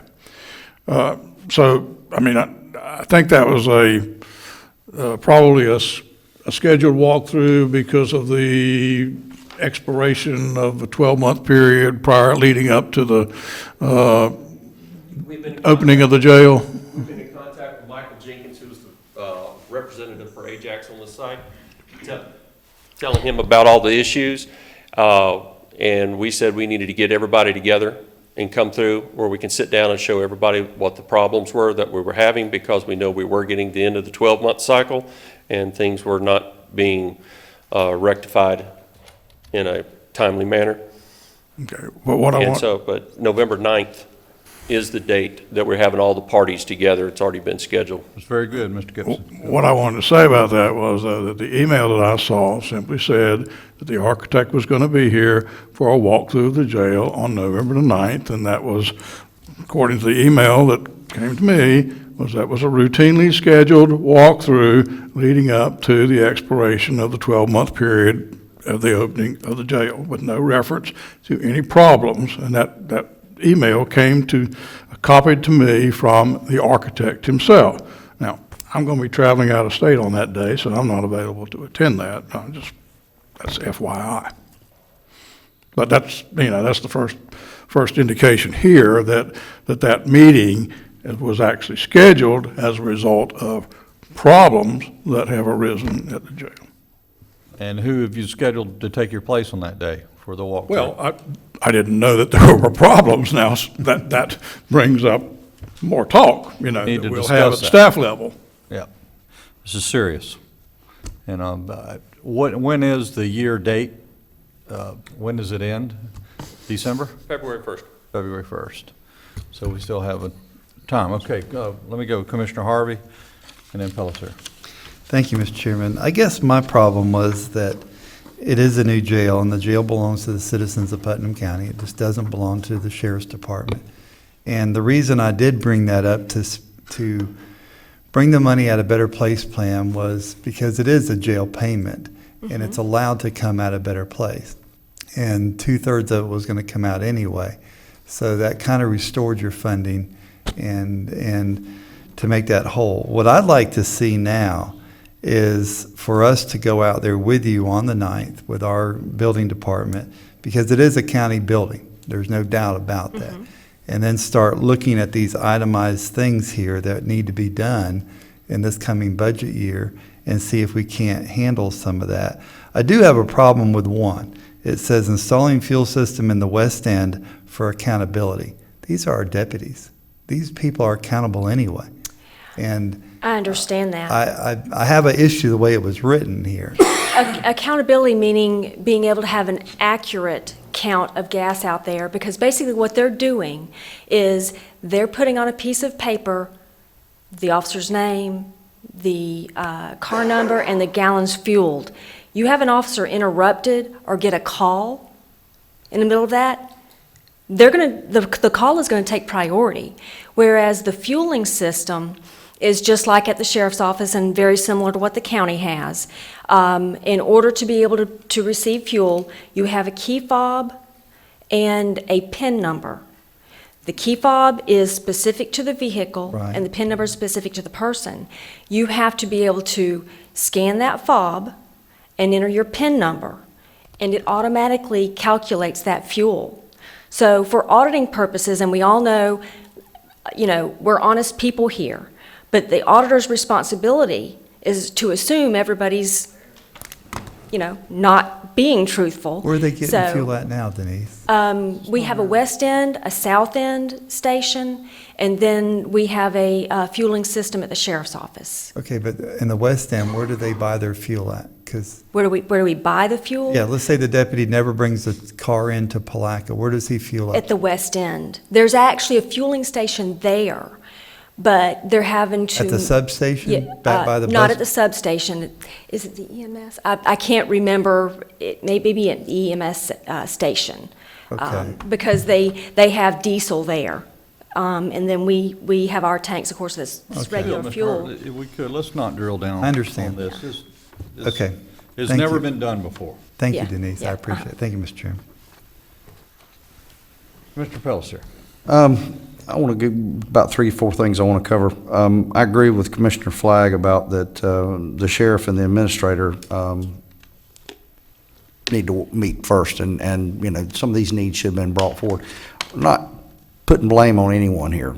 There's no rock throwing. We got to work through this together. Certain things in this, the water system, if we don't fix that with the city, that's just a reoccurring problem that's not going to stop. Yes, sir. That's going to be a never-ending bill, so that's got to be resolved there first. The things on your list here, and a lot of it's over my head, I'm not above my pay grade. If we can't get all of it, let's get the most important things that have to be done this year, if we're going to fund any of it, rather than maybe such a bad blow at one time, maybe just the real stingers, the ones that are just essential to get out of the way right this minute. Right. Whatever those may be. It's like I said, several of those things, I don't know what hardware and software solution, United Threat Management and Event Log Capture Analysis. I have I'm a not brief all- description of that if y'all would Maybe- like to hear that. What's a Skittle repair in the kitchen? I don't know what a Skittle is. I thought that was a kid's candy. No, that's a large kettle that we cook in. It's called a skittle. And it has hydraulic lid. Okay. The lid is no longer Again, functioning. Giant As double chairman, I've got to keep this meeting moving. We're not going to drill down on these issues. It's never been in this room before. It doesn't belong here now, and I do want to address this, but in the proper channels. Does everybody follow me? Yes, sir. Mr. Chairman, if I might Thank chime you. in. Weigh in, Mr. Manning. 2 statements that I'd like to make before you all make a decision. Number one, it's a public hearing, so we would be looking for you to invite public comment. Number 2, I'm concerned that a couple of things, I don't see a statutory reference to what's being requested here. I don't know if there is or isn't one, so I haven't had an opportunity to review one. There isn't. But I think more importantly is we don't know an amount. And I really don't think it would be appropriate for you all to approve this at this time without an amount and the opportunity for the budget director to look at the amount and see what its impact would be on the budget and to prepare a budget amendment, the appropriate budget amendment to address that. Yes, sir, I had no intention of, requesting or expecting that amount of money right now. I wanted to bring it forward before we returned our money. And then if it was approved, then a budget amendment would have been prepared. I certainly did not expect them to say, yes, spend the money. Oh, so it's more of a conceptually. Okay. Yes, sir. That's the only thing. And I have approximate costs on most of these. And I want to shoulder the burden here because I am the one that approached the sheriff and said, look, we have needs. The county has a $150,000 line item they expect to return. to be able, and it's my responsibility to try and meet the needs of the sheriff's office since I am the finance person. So I basically stated, we're returning this money. They need to be aware, the commissioners need to be aware of the needs, and I was trying to have a solution to our needs. So, like I said, I will shoulder that burden on that. Mr. Chairman, one more comment. Commissioner Flagg, then Okay, Commissioner I'm sorry. Harvey. Yeah, I'm not sure where the $150,000 number come from. I have not heard that prior to today. Yeah. But I do want to say that I'm hearing that the number one issue that we have is that we have employees, whether they are correctional or whether they are deputies, that are just above teenagers, and that their level of experience is, just does not exist. There is, that, and we understand to the degree that we should, that the turnover, we are training ground, and that people are going, to other agencies. But I'm not hearing our department make enough noise about what you all are doing to fix that crisis. Because at the end of the day, just piggybacking off of what was said, and I don't want to keep repeating myself, if these items were not already addressed in the 2016-17 budget, why would they come now and tie to excess returns? So as far as I'm concerned, you as CFO, our CFO need to go back and look at the presentation we had in the in the budget workshop and figure out what your new priorities are, and and work it from there. I don't quite get it. I'm deeply concerned about the situations that's happening all over this nation. And rookie deputies is not, you got to always have them, but you cannot have a predominant percentage of the department, because it's going to come back and haunt us big time later. Commissioner Harvey. Oh, I'm sorry. May I address that issue, sir? Sure. If I may? Yes, yeah. Am I hearing Commissioner Flagg correctly saying that it is the responsibility of the lack of raises to the employees of the sheriff's office falls upon the sheriff when this commission has not given us, as speaking of the sheriff's office, an increase in budget to accommodate that? Am I hearing Commissioner Flagg correctly in that matter? No, sir, you're taking out of context what Commissioner Flagg said. Okay. The sheriff is a constitutional officer of the state of Florida, and the sheriff has the authority to deal with, through whatever means necessary, the setting of salaries. And again, the overall budget, and your CFO certainly will have information on that. This commission cannot regulate what the deputies are paid. Now, if I'm wrong, somebody correct me. No, sir, you are correct. However, if we give raises out of a year that, we have an excess, and this is an unusual year to be able to have this money, and that's why I approached you, because it is definitely not expected. If we give raises, that is a reoccurring charge.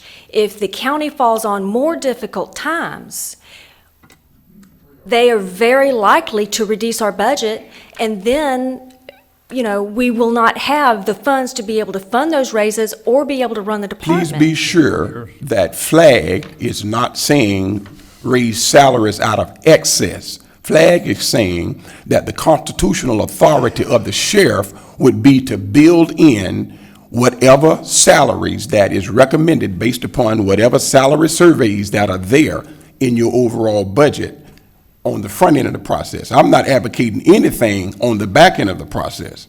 And so again, let me stop now, because I don't want you guys to take out of context what I'm saying. We're not pointing fingers and saying that the sheriff should have raised the salaries. The commission does not have the direct authority to raise the salaries of deputies in this county. That is a They just constitutional. have the authority to be able to fund those. And maybe we were doing the the budget project or process incorrectly, but we do our most to be able to, we ask ahead of time, can we increase the budget? Can we ask for capital? These type of things. For several years, we have been told no, that there's just not the money. We understand that.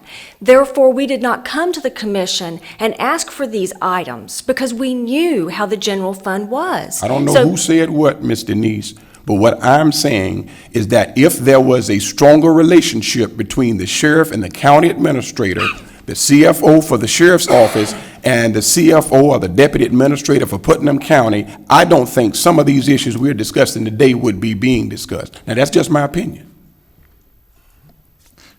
Commissioner Harvey. Denise, thank you. Thank you, Mr. Chairman. Some of these items would have been taken care of had you had time to do it last year, correct? Yes, sir. Some of these projects take a considerable amount of time, and to know on the front end, the money we're going to have is very difficult. Well, you so were we do frugal. wait. You saved money, and you couldn't find vehicles, and I get that. So Now, don't misinterpret. We did buy vehicles. no, but you couldn't find some of the. So my point is, and I think all of us are clear on this, is that we just need to get back together, have a roundtable discussion, get with our CFO and see where we can find room to make this happen, if we can make it happen. Or maybe we have to go through this budget cycle to make I think this commission's willing to do whatever we need to do to help facilitate. Right, and we appreciate that. Like I said, I was just trying to find a solution to the problems that I was advised of. So please don't take it, in the wrong manner, which I did not mean for it to be that way. Okay, let's do this. Each of us commissioners individually, I want you to get with our county administrator, and I want to set a meeting with the SO, and we need some transparency with your budget. Bring it. You see what I'm going here.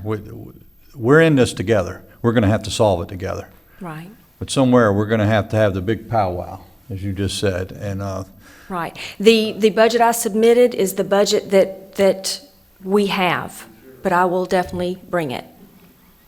Okay, that's fine. That's all I'm asking. Mr. Chairman, if I could just ask for clarification, so then you're not asking for any actual action item on this today? No, sir. No, sir. No, I do know the process, and a budget amendment is where you get your money. Deal, and I wish we would have had it months ago, but we didn't. We have it now, and we're going to have to deal with it. And I'm not promising anything. Right. I can't. I know what my county administrator told me, and we are as tight as we've ever been in history, and you are too. Mm-hmm. So the only way to solve this is together. And I can't say that too many times. Right. Together. It's got to be. So, thank you. You're We'll be in welcome. contact. Okay, thank you. Thank you, Denise. Mr. Thank Chairman, you, Art. Thank you. We're still looking for public comment, or open it up to public comment, since it is a public hearing. It's not a public hearing. No, this is just an item, information only from the SO on the agenda is the way I see it. Well, it's listed as a public hearing, This is but I not guess there's listed no as a action public- item. It's- No, it's not an action item.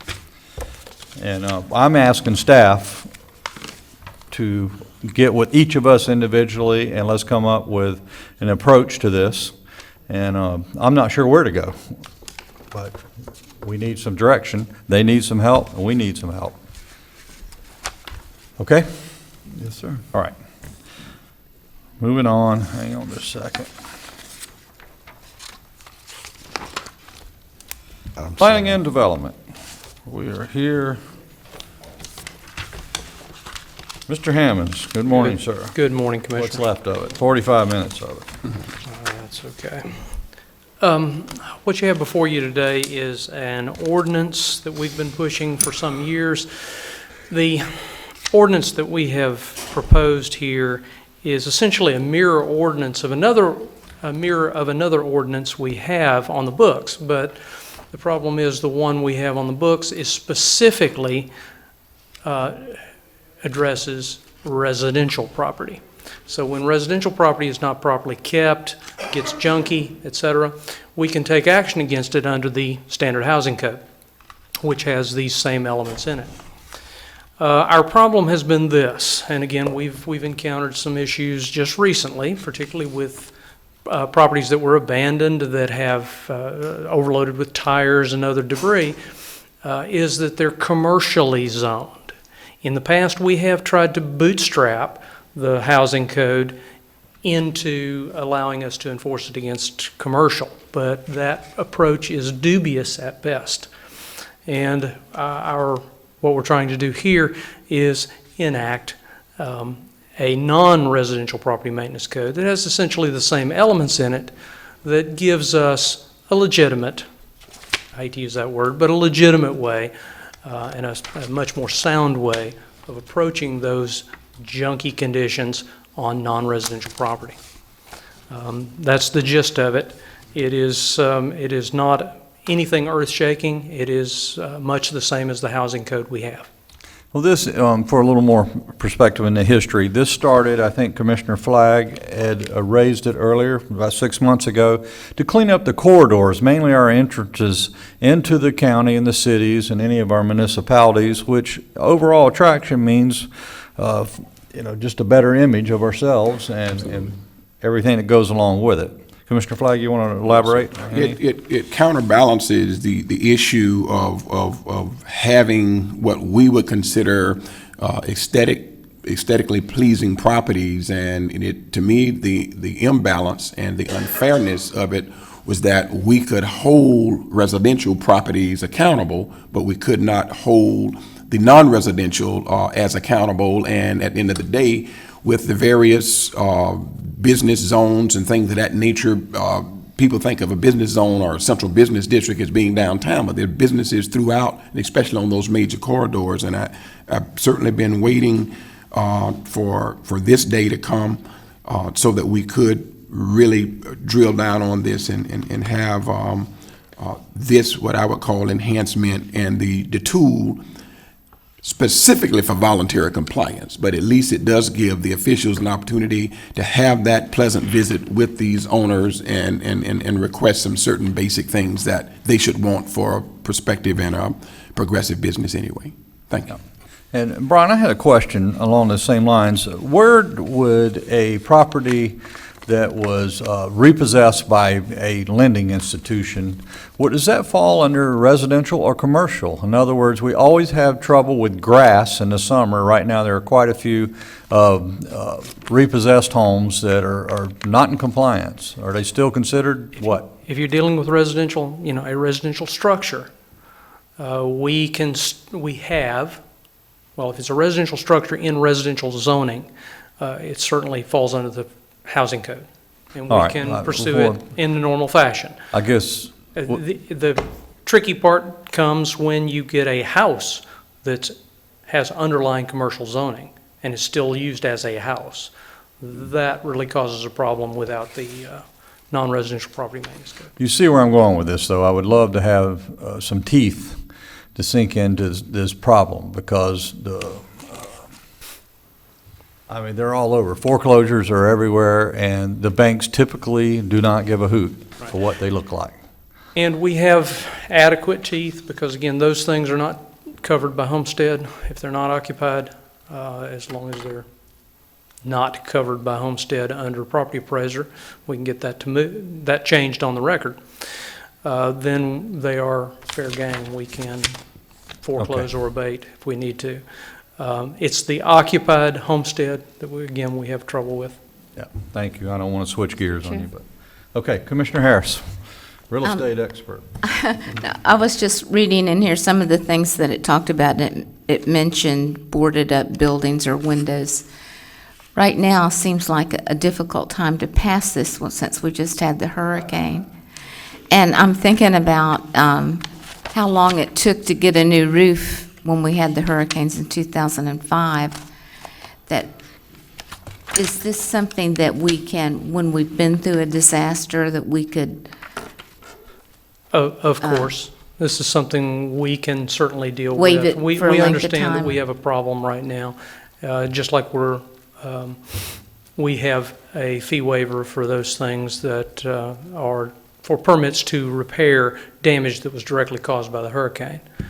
Yeah, I mean, we're working with those things. We know, Okay. we know what's new and what's obviously damaged and what's junk-like condition that's been around for some time. We know the Right. difference. I was just thinking, great time to pass this and turn out to be the big mean. And here we are bringing FEMA in and trying to fix everything. So I just want to make sure that we consider that and that we're able to. Thanks. Any other questions? Mr. Harvey? Thank you, Mr. Chairman.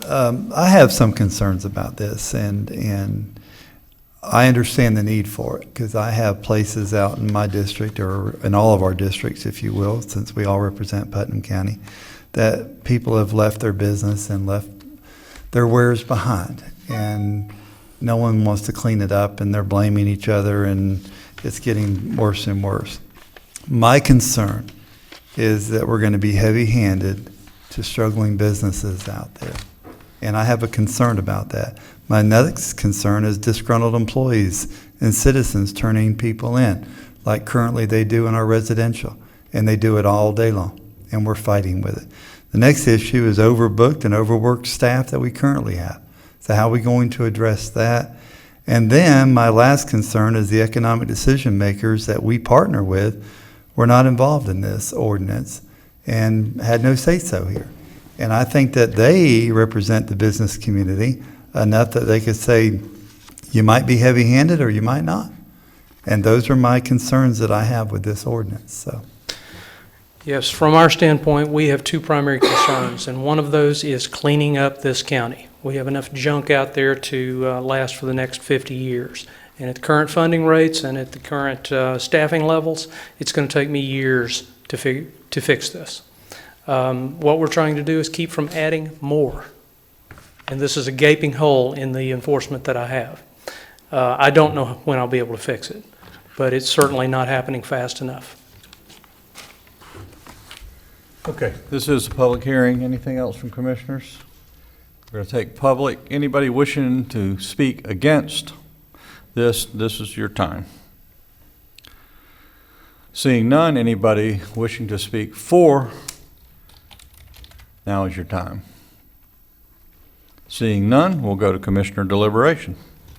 Mr. Chairman, I want to commend staff for taking their time evaluating the proactive ordinances in surrounding communities and pulling together a model that certainly pursues voluntary compliance on the part of the business owners with a sensitivity to individuals with special needs. It doesn't cost a whole lot to clean up around your business. You may have some issues that you've got to invest in that is cost prohibitive, but in order for a person to even come do business with you, your place have to have some aesthetics on it. And we shouldn't have to tell the business owner that, but this does give us an opportunity to help say to other prospective businesses, we want you in Putnam County. So if we're going to sing the economic development or economic advancement song, we got to clean up this place. And we have to do it with our partners, whether it's residential or non-residential. So I would certainly like to put a motion on the floor for the approval of this proposed ordinance. Second. We have a motion and a second. Any further discussion? Hearing none, all in favor signify by saying aye. Aye. Opposed, like Aye. sign. 4-1. Mr. Harvey dissenting. Okay. Item B, John Sammons. Thank you, sir. Good morning. Good morning. This is a Plaid Vacation 16003. Latest Dirt LLC is the owner. It's a vacation of a significant portion of the Ridgedale subdivision that's in the county. Most of the subdivision's actually in the city. Almost 49 acres is in the city. A little over 10 and a half acres is in the county. Lot size, it's an antiquated subdivision. Lot sizes are 0.11 acre per each lot.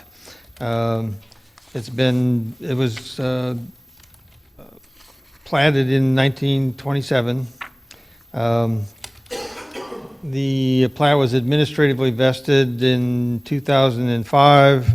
with the condition that it would take 2 lots to make a buildable lot. The overwhelming majority of the lots in question for the partial plat vacation are zoned R3. A small portion of 1 block is zoned R1. This subdivision is a classic example of an antiquated subdivision.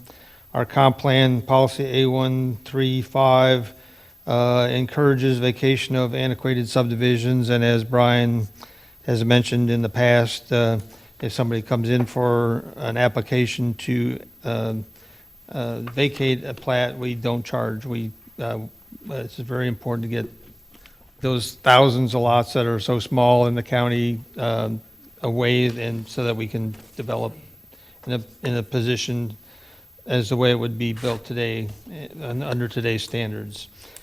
Public Works has looked at the request, and their concern was that Hudson Street was going to be vacated, the portion of Hudson Street was going to be vacated, but that is not the case. Hudson Street is the main street in the subdivision, and it goes into the back of the mall, and it will continue to do so. The vacation of this portion of the plat has no bearing on how the property may be developed in the future. It mainly cleans the slate so that whatever development happens will occur with a proper site plan and platting if necessary. Any questions by the board? Okay, questions for Mr. Sammons? Yes, Commissioner Harris. If I could just jump in and advise, since Yes, this you is a can. quasi Counsel, you judicial can matter. always jump in. Ex parte communications should be disclosed before continuing on with the hearing. Starting on my left, Commissioner Harris. Okay, I've had none. I've had none. I've had none. I spoke with Mr. Swing yesterday, day before yesterday, day before, very briefly, yes. I spoke to Mr. Swing at the last meeting about vacation of this plot. Good. All right, Okay, I was going Commissioner to Harris. ask a question. So what is the ownership? Does one person own most of this, or are there multiple owners? These are all owned by a single entity. They're all owned by single entities. So we're going to vacate that, but what they actually own is lot 5 and 6 or whatever. No, they own, the map probably doesn't show up very well unless you have a colored portion of it.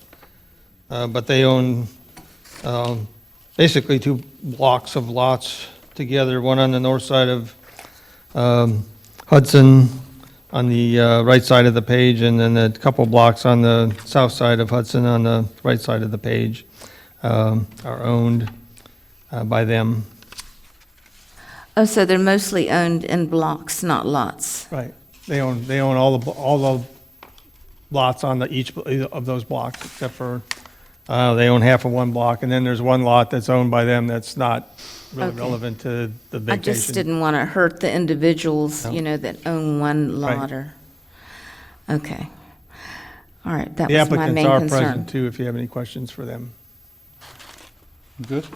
What did he say? If you could repeat that, Mr. Sammons. I said the applicants are also present today, if you have any questions for them. Okay. You good, Commissioner Harris? Yes, I'm okay. Okay. All of these lots in the blocks are antiquated though, aren't they? Yes. Every single one of them. Yeah, the whole subdivision's antiquated. There are people I mean, that own this- lots in that subdivision. Most of them are in the city, and those aren't being touched. Because they can't, nobody can build on these in their present zoning. They'd have to have a couple lots, and they'd have to be on an actual street that's basically Hudson Street, and there's another 1 or 2 streets that are also open in that So subdivision. regardless of what our decision is here today, eventually this has to be addressed from a planning perspective. Yes. Okay, that's all I have. Other commissioners? Hearing none, we're going to open this up to the public. Anybody wishing to speak against this, please come forward at this time. Mr. Chairman, I think procedurally, the applicant should be, Okay. I'm sorry, I always skip over that. Mr. Sherrar, how are you today, sir? Good, how y'all doing? Craig Sherrar, 147 Pine Tree Road, East Palaca, Florida. I represent the applicant. The only thing, just all the lots which are being sought to be vacated are owned by the applicant. So there's nobody else that's going to be affected. And as you were saying, Commissioner Lible, in order to be able to effectively develop it, it's got to be abandoned. Like if you look at Hudson Street, got reconfigured and went around, so you've got lots that are not even full lots. They're already been chopped up because the property was dedicated to the county. So in order to be able to configure those lots so you can build them, you got to abandon those lots and the roads that are between them, so we end up with something. And there's also a there's a geography feature there, which was, the borrow pit for the mall. So some of those lots are chopped, they're at one elevation, and the other half of the lot is at a different elevation. So in order to be able to work around that configuration, you've got to abandon the site. Plus, you've got all roads in there that nobody wants to maintain and have never been maintained. I have another question. Correct history, that was a borrow pit before the mall was there. Oh. Okay, go ahead. Okay. I was told- Are we, Our playground as kids. Some illegal four-wheeling, except it was three-wheelers in those days, right? They Commissioner didn't Aaron. exist.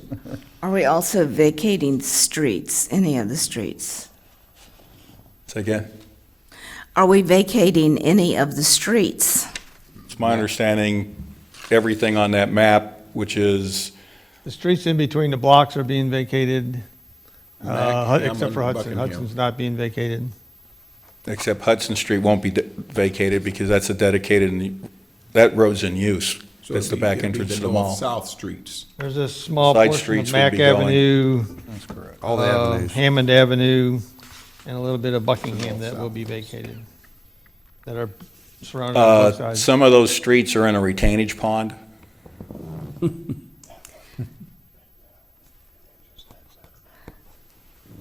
Any of the streets that have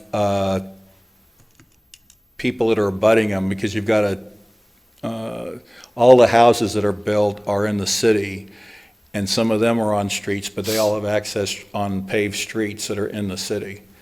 Actually, some of the people that are in the city will be picking up part of the roadways when they're vacated, that the county currently has. Okay, so let me clarify that. So where the blocks are colored in yellow, the streets between them that go north and south, and would you name those streets are being, I don't have you a don't have copy the of map? Mack, Hammond, and Buckingham.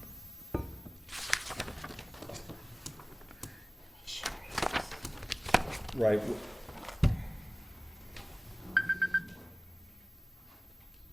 Okay, see, this is the plat map as it was originally done.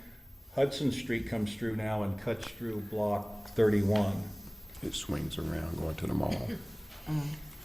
Like, So we really do not have a current map that shows the existing conditions. it's approximately, that's the current configure of Hudson Street. Okay. So we would be vacating the parts of the street that are in yellow, plus the part of Hudson Street, which was, there's a resolution from the county taking over this portion of the road. And then Palmetto, which is only a half street. Yeah, This is that speak into the industrial mic, area. 'cause Oh, okay. I want this to be part of the record, so it's Okay. clear. So it's the yellow part of Mack Avenue, the yellow part of Hammond Avenue, the yellow part of Buckingham Avenue, and then Palmetto north of blocks 31, 32, 33, 34, and the remainder of Hudson, which is not currently being used. And then there's a strip, because there's a boundary along here, which is called Florida Avenue. Part of Florida Avenue is also being vacated, but to the east of Florida Avenue is the retention pond for the mall.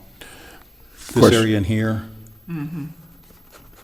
Question, why don't we have these details in our packet with the curvature of Hudson, which was not curved a few days ago, and all of this that is being explained? I'm kind of like Commissioner Harris here. The resolution does not engage the specificity of all of the details that are being shared with us.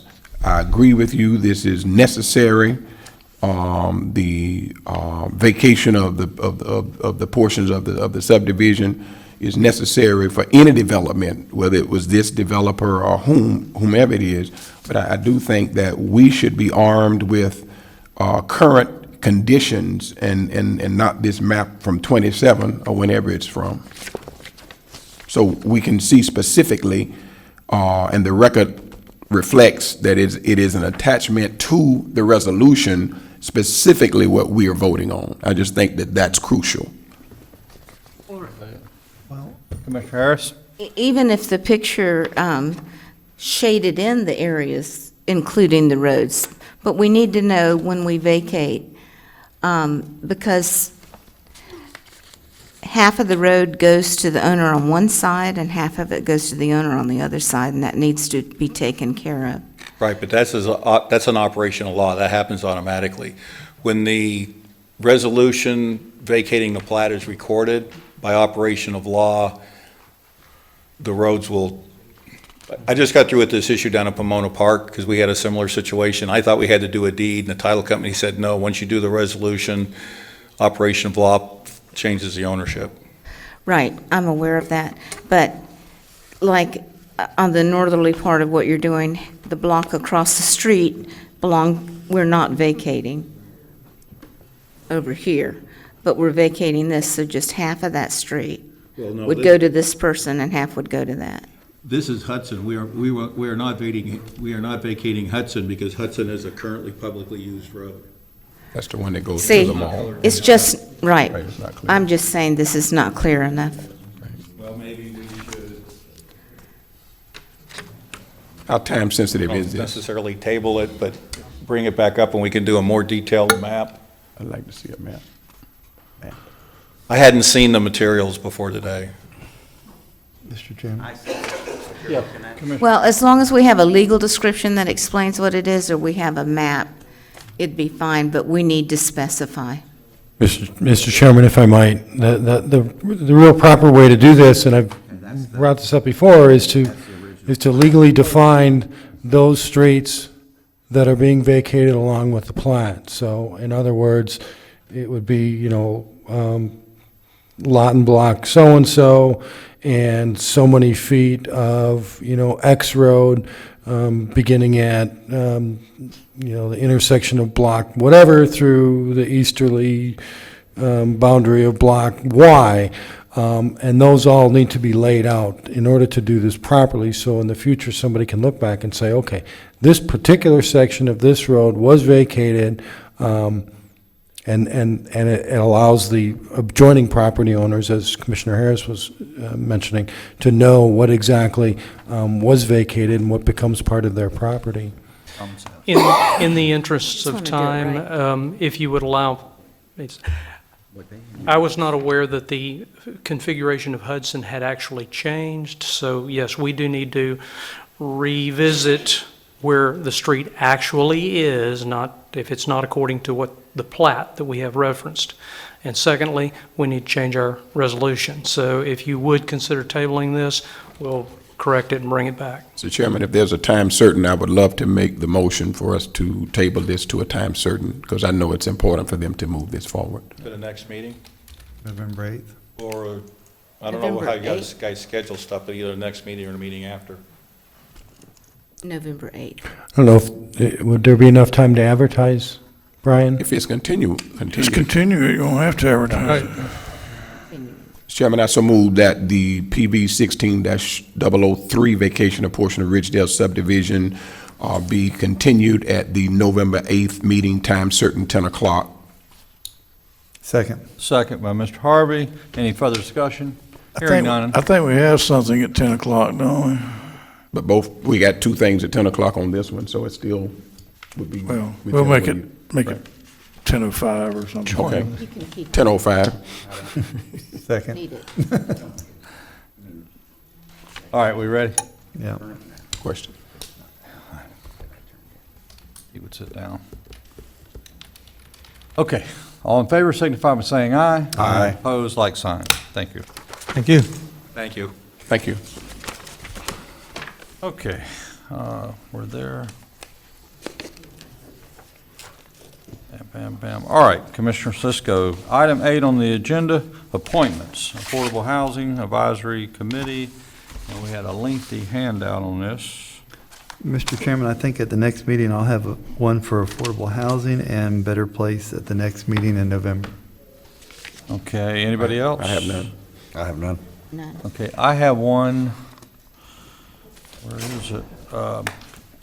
John Raymond Theobald is retired and moved out of county, and his son Joe Theobald would like to replace him. So move. All right. On what term? Fishing fund? No, recreation. Oh, It's not on. Yeah, I know, I'm looking at this, so we're kind of ahead of it. He needs to resign first. needs to Forget resign. what I just said. all right. Forgotten. I thought that was there, I'm sorry, guys. I saw it where it said moved out of district. I thought you were talking about fishing. No, it's, all right, yeah, we're good. All right. Any other appointments? Seeing none, we'll move on. County Administrator, I have nothing further. Thank you, sir. County Attorney, Mr. Stacy Manning. I have one item. It is reflected on your agenda. This is requesting board approval to pursue settlement with Corky Bells and who the entity that was the property owner, along with that entity's shareholders. And this has to do with connection to the county's sewer system. There were some complications in when they connected to that system. There was obviously a lot of finger pointing going on as to who was responsible for those complications. We had a number of meetings, Mr. Leary and myself and Mr. Tompkins, representatives of the engineer, all of the interested parties to try to determine really what the basis of those complications were and what could reasonably determine to be the cause of those complications. I guess we'll call it a complication because it is complicated. There was no one real reason that we could point to in and of itself to say, well, this is why this cost you so much to hook up to the system. It really was a number of contributing factors, and we looked at those, and along with staff and the engineers, we feel that the amount that is presented in your packet to be a reasonable compromise for the county's contribution to those costs. So move, Mr. Chairman. Motion on the floor. Second. Second. Further discussion. Hearing none, all in favor signify by saying aye. Aye. Opposed, like sign. Thank you, Mr. Manning. Okay, County Attorney, Mr. Stacy Manning. Oh, you just That's it. reported. No, Clerk nothing report. further. I'm sorry, I got lost for a minute. Thank you, Mr. Chairman. I have no items. Thank you, sir. Okay, Commissioners. Hearing none, entertain a motion to adjourn. We have one. Second, we are adjourned. 2 o'clock.